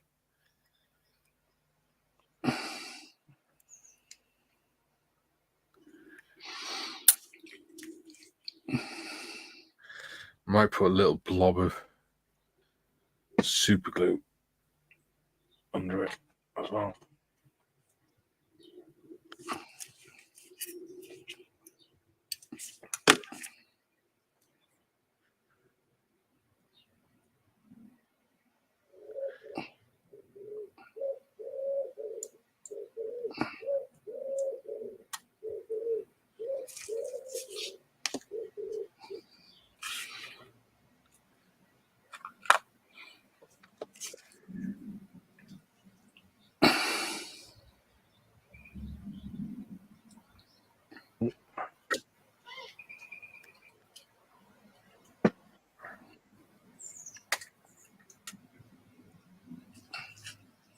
Oh, come on, bite your bugger.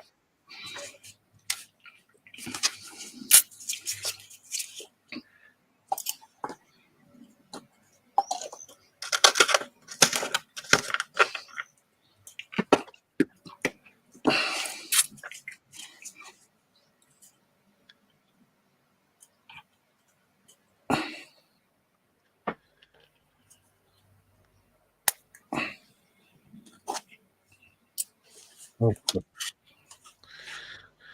fiddlesticks.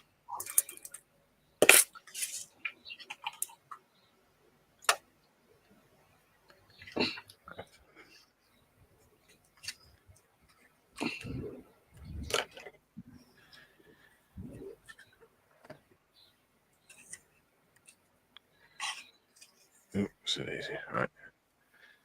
Ooh. So I wonder who's still watching. We know Jim and Tiff are, and Steve. Well, Steve's gone to shopping, but oh no, finger stuck to it. There you go. Oh, spoiled the nice paintwork now. All right.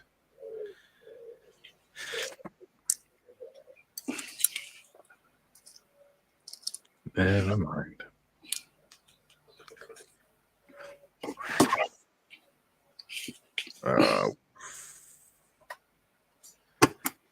Stick, you swine. mine.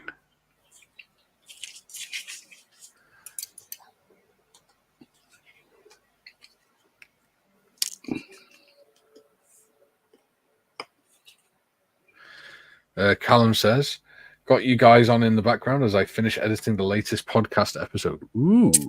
Nice. Well, if you need a guest, you know where to come. Yeah. Budget modeler. I'm joking. Nicely stitched up. Thank you, mate. Dutchman says, I'm still here. Excellent.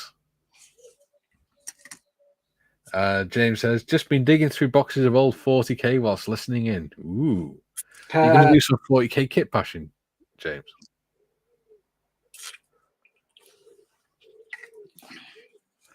I think. You know that plan we've been coming up with stuff? Yeah. What about doing it in an evening so people can join in? Can do. I think that might be a cool idea. Don't see any reason why not. Would people want to join in if it was on an evening? Let us know in the chat. If we could, it'd be a Monday or a Tuesday evening. Yeah, I got the 3 veterans on Monday afternoon. My Tuesdays are clear. Okay. Could do Tuesdays. Oh, hang on. Oh, got D&D on a Tuesday. Right. So that's 7 till 9 on a Tuesday. That. Yeah. I can do it Mondays if people really want to put up with me for 4 hours on a Monday. The Dutchman says, working on panel lining the B-17 monogram. Ooh, that sounds fun. I wouldn't mind seeing that. Steve says, phew, I'm knackered now. Too old for this crap. Jim says, building a genuine classic, Dutchman. Oh, I see. You're building a genuine classic and then Dutchman. Yeah. I thought you meant he was building a classic Dutchman. Jim says, what time do you have in mind, Mikey? Good question. Probably about 7 p.m., some of that stuff. Yeah. Couple of hours, 7 to 9. No, the reason why is I like my evenings with my wife. Yes. And she's got the opportunity of a life. As you know, I don't, well, whether you do or not, I'm not sure whether you know. She's a classically trained singer. Yeah. And she is good. Yeah. She should have made it on the West End. Very, very easy. Yeah. But she would go for different bits and pieces and be told, yep, you're amazing. You're exactly what we want, apart from you're not blonde. And those were the exact comments she'd regularly get. Yeah. And the backbiting, the bitching, the backstabbing, she just couldn't deal with it. But she's an amazing singer, amazing actress. And she's got a real big opportunity. She's been cast in a one-woman play. Yeah. That's called Shirley Valentine. Yeah. And she's rehearsing Monday and Tuesday nights. Yeah. So those 2 nights, either of those 2 nights would be ideal for me. Yeah, so if people can put up with me for 4 hours on a Monday, could easily do that. It's not a problem. Sounds like a plan. Yeah. Squarish says, may have to do some kit bashing. Just odd bits floating about. I do still need to finish the Taurus. The what? Toroxosaurus Rus. Kit bash it if I can find it. Yeah, if we start doing one on a Monday, we can always do it with us on that during the show on that. Yeah. Jim says that would be 1 p.m. to 3 p.m. my time. Works for me. Excellent. And Dutchman says, indeed, Jim, it's a classic, all right. We want to see it, Dutchman. Are you putting it on YouTube? Oh, hell yes.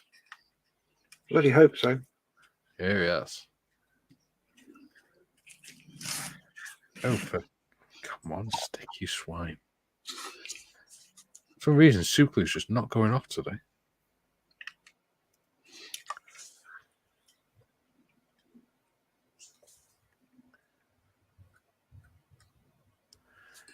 Ooh, we got 13 minutes left. Steve says, I'll try and watch no matter what time you do it.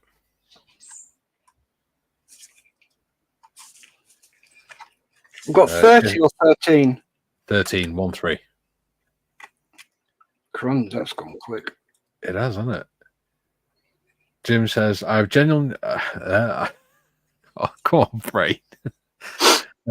I have a genuine affinity and affection for those old monogram kits, Dutchman. My very first model was a monogram kit. Yeah, cool. And you're a bloody fool. They're a bit nasty sometimes, they are. Yeah. Dave says, I'll post a picture on my YouTube community post. Excellent. I shall make sure to look for it. Yep. James says, didn't like the wheels on the Taurus, so merged it with the tracks from a Lemon Rust tank. Looks like a hot rod tank. I can put a pic in your Discord. Absolutely. Definitely do that, James. Yeah, my Discord server's growing. Yeah. Good. So it should do. Because you're doing really well on that, mate. Thank you. Right. Really nice, friendly atmosphere on it, I think. I'll give you my payment details after.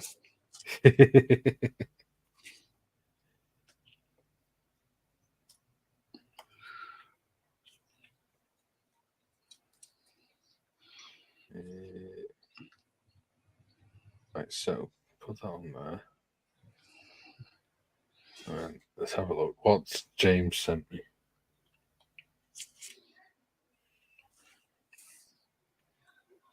Ah, great. Oh, wow. He sent me a picture of what he's been digging through during the show. That's a lot of Citadel paints.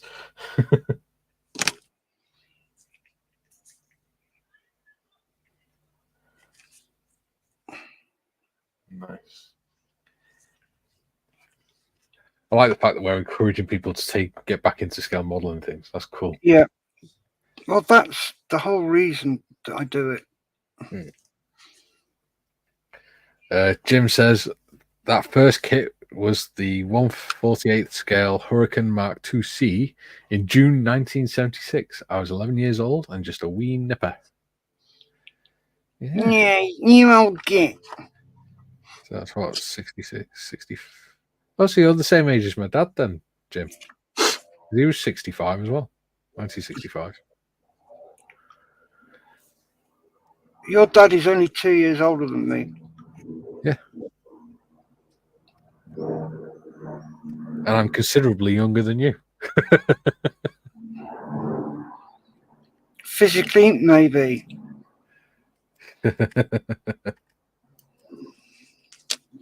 Oh, I'm not liking how this spin is going on. Okay. Botheration. I might have to put some filler in it or something. It's not quite sitting flat all the way around. No? No. You know, the grooves for the props, they're not quite the right shape, so it's forcing one side up a little bit. I'll sort it. Kieran says, weekday nights will be difficult for me, I'm afraid, but I can watch it later. You certainly can. You can watch it whenever you like, mate. You can even watch it on both channels at the same time if you want. Or one after the other. Or one week, one the other. It's up to you. Jim says, yes, Mikey, I will be 60 in August, joining Gary and the others. Yeah. Yeah, I think my dad's 60 next March. Yeah, 10 days after my daughter's 19th birthday. Yeah. Huh. Wow, can't believe she's going to be 19 next year. That's great. Saying that, my stepdaughter's going to be 22 this year. Next year. And our youngest is going to be 13 in November. Youngest stepson. And we've got the eldest stepson has just left high school. Just done his GCSEs. And yet you wouldn't think it to look at Kay. She doesn't look old enough to have a 22-year-old daughter. Or 21-year-old daughter. How old is she? 2 years older than me. She's 38.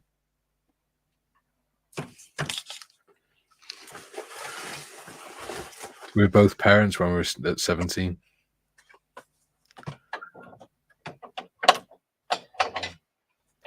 Well, my daughter was born a month before my 18th birthday.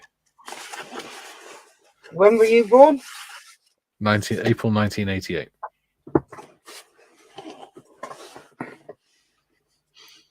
My daughter's 2 years older than you. Oh, you're right, Pops.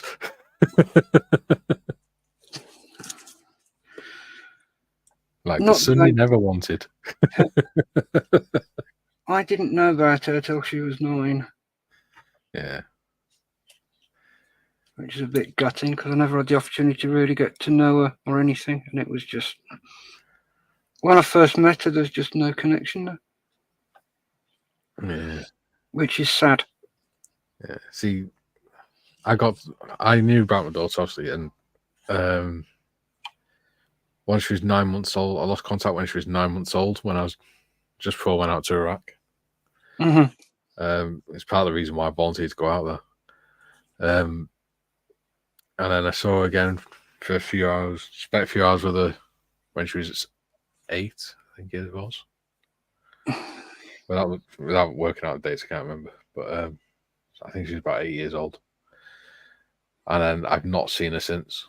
But she messaged me, I think it was last October. She sent me a message on Facebook. So, and I messaged her back, wished her happy Christmas and happy birthday. And she said thank you. So it's better than nothing. Yeah.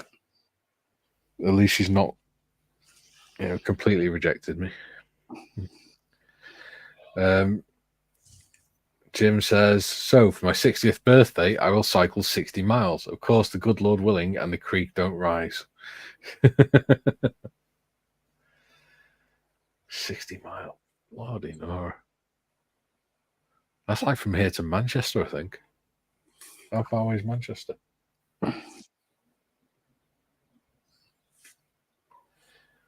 Manchester. I know, Manchester is not even that far. It's 42 miles. So what's further away than Manchester from me?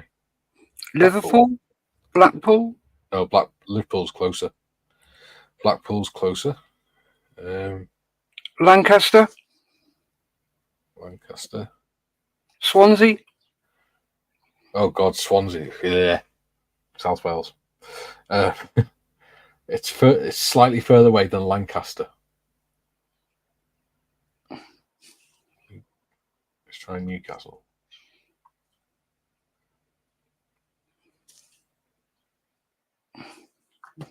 It's the other side of the country, so.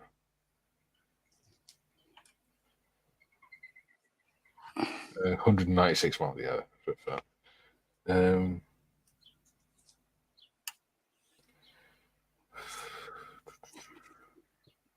Leeds. I wonder how far Leeds is. Dirty Leeds.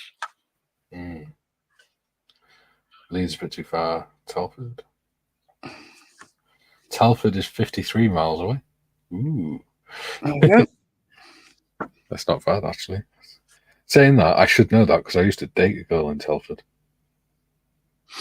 She was a right head case. An hour and a half for me to get to this, the international centre.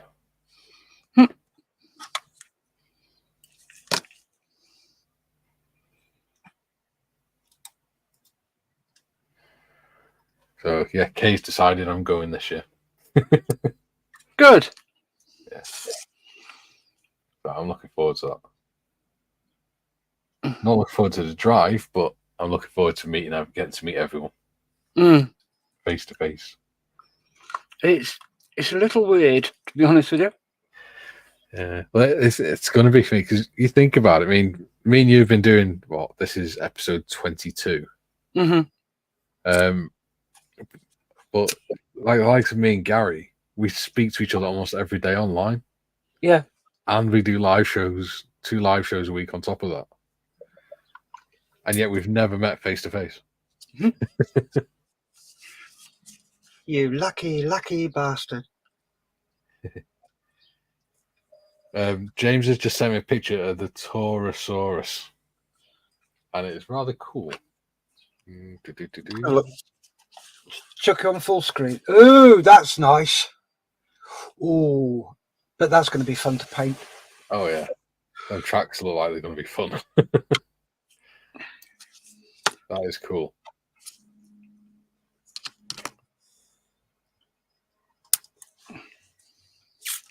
Yeah. Right. Get me off big screen now, Tiff. That was. There you go. Undercuts on and rigging done.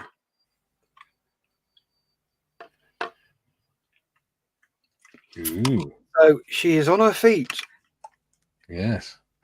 It's amazing how much taller they are when these are on their feet, isn't it? Yeah.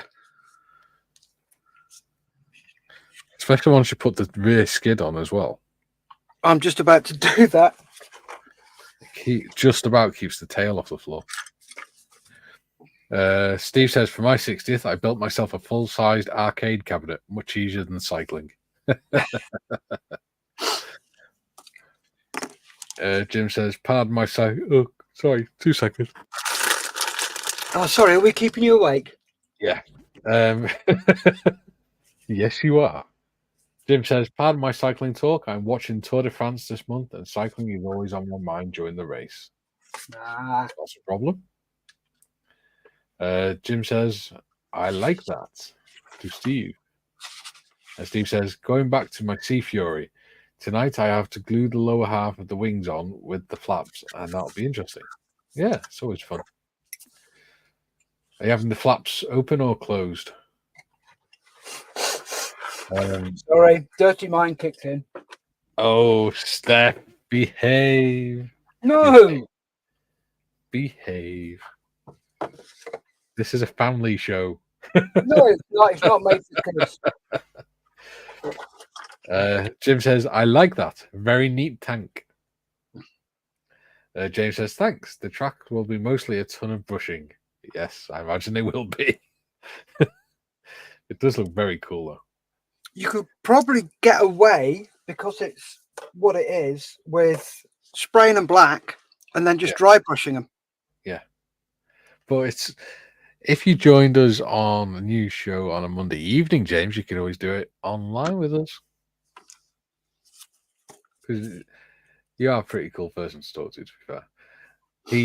It turns out, right, when I was in my Remy company, we had what was called a CO's challenge, and because our battalion was a Remy battalion, it was designed for the vehicle mechanics, because especially with our company, with it being a recovery company, we had like 80 recovery mechanics and 5 vehicle mechanics, so we were a bit of a outnumbered.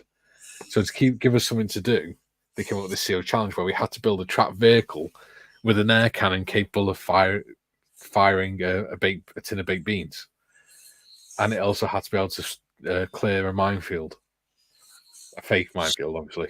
Sodden air cannon. Yeah. So what the battalion didn't realise is that our company was literally about 30 miles down the road from the JCB factory. Oh, what, the one near Alton Towers? Yeah. Yeah, I know where you are. So we're not far away from that. So we went for a trip there, and at the end of the tour, we were like, "Oh, great! We've got some great ideas from all this. Just really appreciate it." And he went, "Oh no, we've the board of directors has had a chat, and we want to say thank you for everything you do in the armed forces. So we've decided to also give you a JCB robot. And we're like, what do you mean? He went, that thing over there with a big jib on it and bucket and tracks and things. Yeah, we're giving you a whole one of them. What, Just to the make sure you regiment? don't. Eh? To the regiment. No, just to our company. Just to us, Oh, like nice. 5 vehicle mechanics. They said the only condition is you can't use the body of it. You have to make your own body because obviously it's branding and things like that. So they can't have that on it. He said, but all the track pods, all the mechanics of it and things like that, you're more than welcome to use. And it turned out we built that and we won the competition. Especially the firing the baked beans bit, because we won the accuracy one because we had to fire at an old stolly downrange, and we managed to put the baked beans in straight through the cab window, the side window. And then they said, right, now we're going to do a distance test. So we raised ours. Everyone fired theirs off. And they were like getting to like the stolly or just beyond it, towards the end of the field. We put ours up to maximum pressure and put it to 45 degrees. And the tin of baked beans was still disappearing as it was going up. We lost sight of it as it was still going up in the air. Nice. So the CO shouted, "Stop firing! Nobody else to fire!" Ceasefire! Ceasefire! Ceasefire! Yeah. So we won that, but then we used it as a promotional tool. So whenever we went to do recruitment days and stuff like that at local fairs and stuff, one of us would sit in the passengers in one seat of it, and we'd get the kids to drive it around a little course that we made up. Nice. And for the 300th anniversary of the Royal Artillery a few years ago, they decided to put a field gun on top of Snowdon and fire it for the 300th anniversary. And obviously to do promotional photos and stuff. And they decided that the best way to get it up there was to put it on the Snowdon Railway because they wanted to incorporate that. Yeah.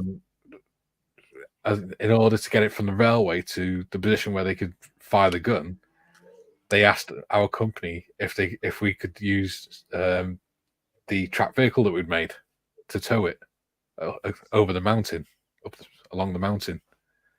So they agreed to do it, and it turned out James was the army photographer assigned to the project. Oh, nice. Yeah.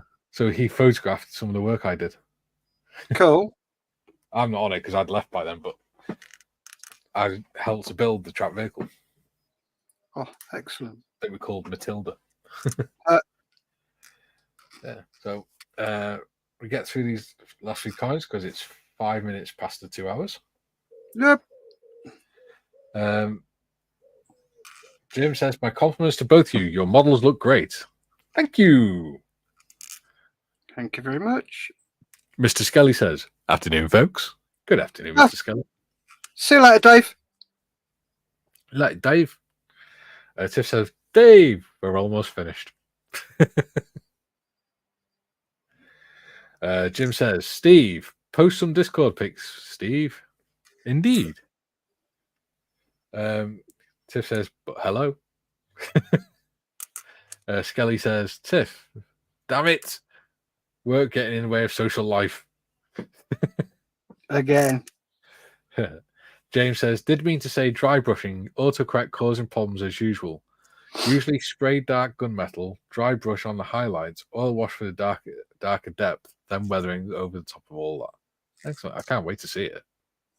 Yeah, I'm looking forward to seeing that. Definitely post it in Discord, mate. Tiff says, Skelly, I know it's a pain in the bum. You can always watch it back, though. Work comes first. Yeah. Jim says, have a great weekend, everyone. See you Monday, 8 a.m. my time, Mikey. Certainly will, buddy. James says, are you not coming in on Sunday? Sunday? Yeah, Models for Heroes. Oh. Our Sunday session. Yeah, but I'm not on the live Sunday, and he was saying see you Monday 8 a.m. Got you. Yes, because I've got the 3 veterans in the afternoon, haven't I? The panel show. Yes. And James says, and I'd always be up for getting involved of an evening. Steve from Tag might be interested too. He's just, yes, he is. Go and check out Steve's channel, Minion Muscles. I'll put the link in the Discord. He did his first live the other day. He's only put a couple of shorts up, but he did his first live. And he managed to speak for an hour and a half, and it was really interesting. It was all about doing minifigures and like D&D figures and stuff. All right, cool. And it's really, really interesting. So I'll put the link to his channel in Discord. Please do go make sure you follow if you're in the Discord. Yeah. But yeah, that'd be awesome if he came on there.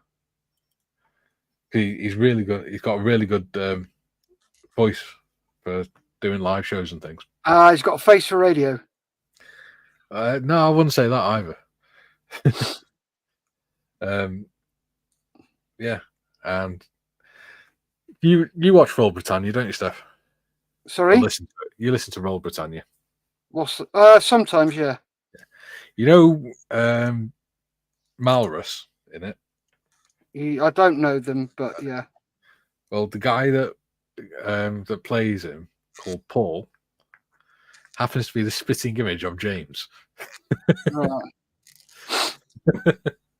So I've met Liam Dempsey a couple of times. Oh yeah.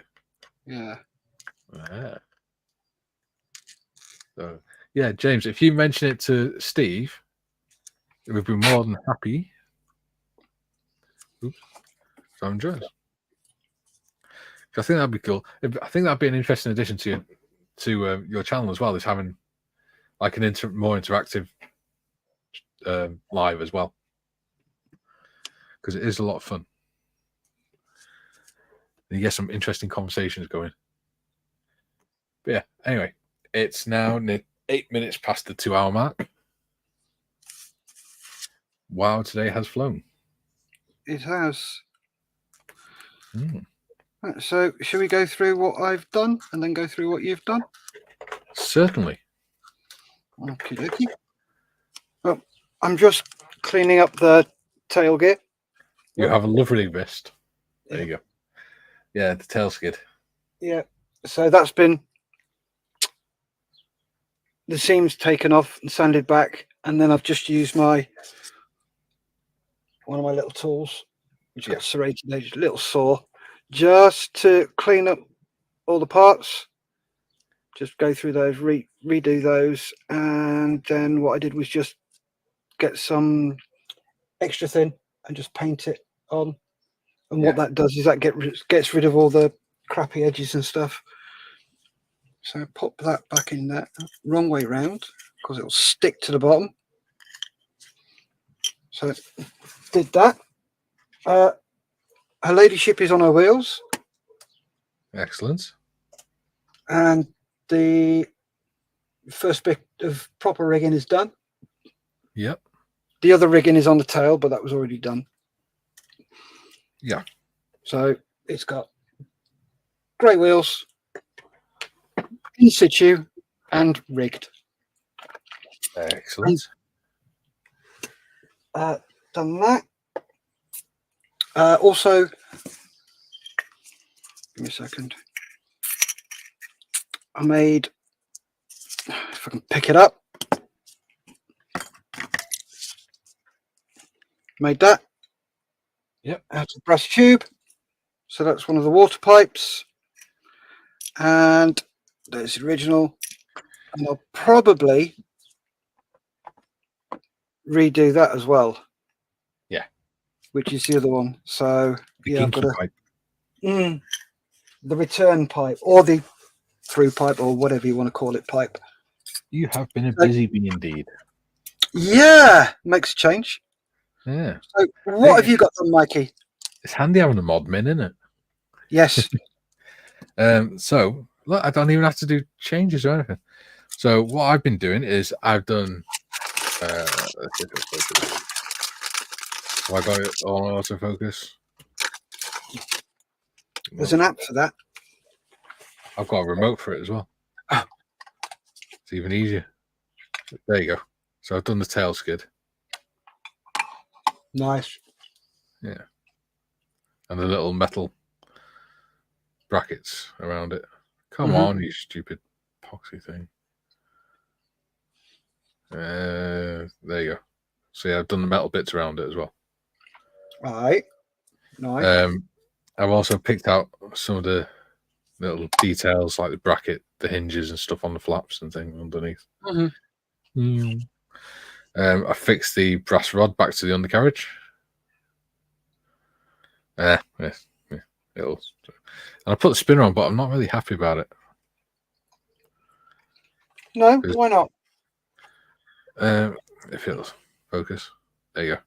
So where it's fairly flush there, where's the other side? It doesn't sit flush. That's flush. Right. Because like I say, it's not quite, the grooves for the props aren't quite the right shape and size. Yeah.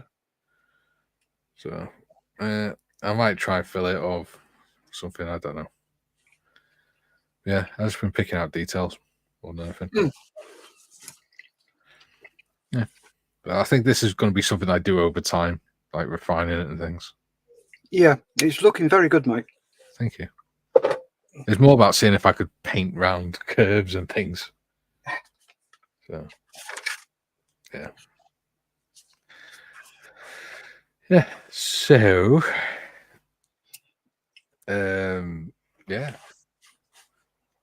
Back to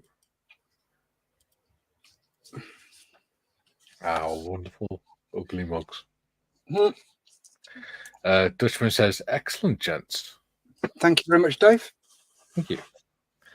So, yeah, that's it for another week of live shows. Yeah. You're missing one more thank you. Thank you. Yeah. For you? No. Modman. Modman. I haven't got to that yet. Give me a chance. Well, that's going to be interesting if you set your glove on a fire, isn't it? Or melt your glove. Oh, it'll just melt and burn my skin. Yeah, so I will be back next Monday at 2 p.m. for the Three Veterans panel show, which is a lot of fun. I'm back on Tuesday with Voyager with Mr. Vinny. How's that going, by the way? It's going very well. Very well. Yeah. You've done a fair few episodes of that now, haven't you? I think we're on to episode 20. Wow. Oh, you 2 episodes behind this one then? It was even, but Steve and I have missed a couple of shows due to family reasons and stuff like that. So, yeah. Because of life. Yeah. Yeah, so I'm back Monday, 2 p.m. for the panel show. Steph's back what time on Tuesday? 11 a.m. Well, then, do go check that out. Then I'll be back on Thursday at 11 a.m. for 3 veterans building a beer barrel Spitfire. And we'll be back at the same time next week together. Yep. Hopefully it will be the last one for the Albatros. Yeah. If it's not, then we'll finish it off the Friday after. Yeah. I mean, I'm not too worried about getting it completed because obviously I don't go for shows and things like that. And I can always work on it over time off camera. Yeah. If you want to do whatever, pretty much get it finished ready for next Friday and just get it done on the show, finish it on the show. More than happy with it, mate. Cool. Yeah. So, Callum says, great stream, guys. Thank you, Callum. And Steve says, thanks, guys, superb. And don't ban me for spamming your Discord, Mikey, because Jim asked me to show it. I won't do that. I won't ban you for spamming. Don't worry. As long as you're not a tit, you're fine. So, thank you all for watching another episode 22 this time. And we shall see you all next week. Well, Steph will see you Sunday. If you watch the Moles Heroes live, make sure you watch that on Sunday morning. Yep. 11 a.m. Yep. You've got control, sir. So, okay, ta-ra for now. Yep. Stay safe. Keep modeling. Bye. Bye. Oh shit, microphone. So go.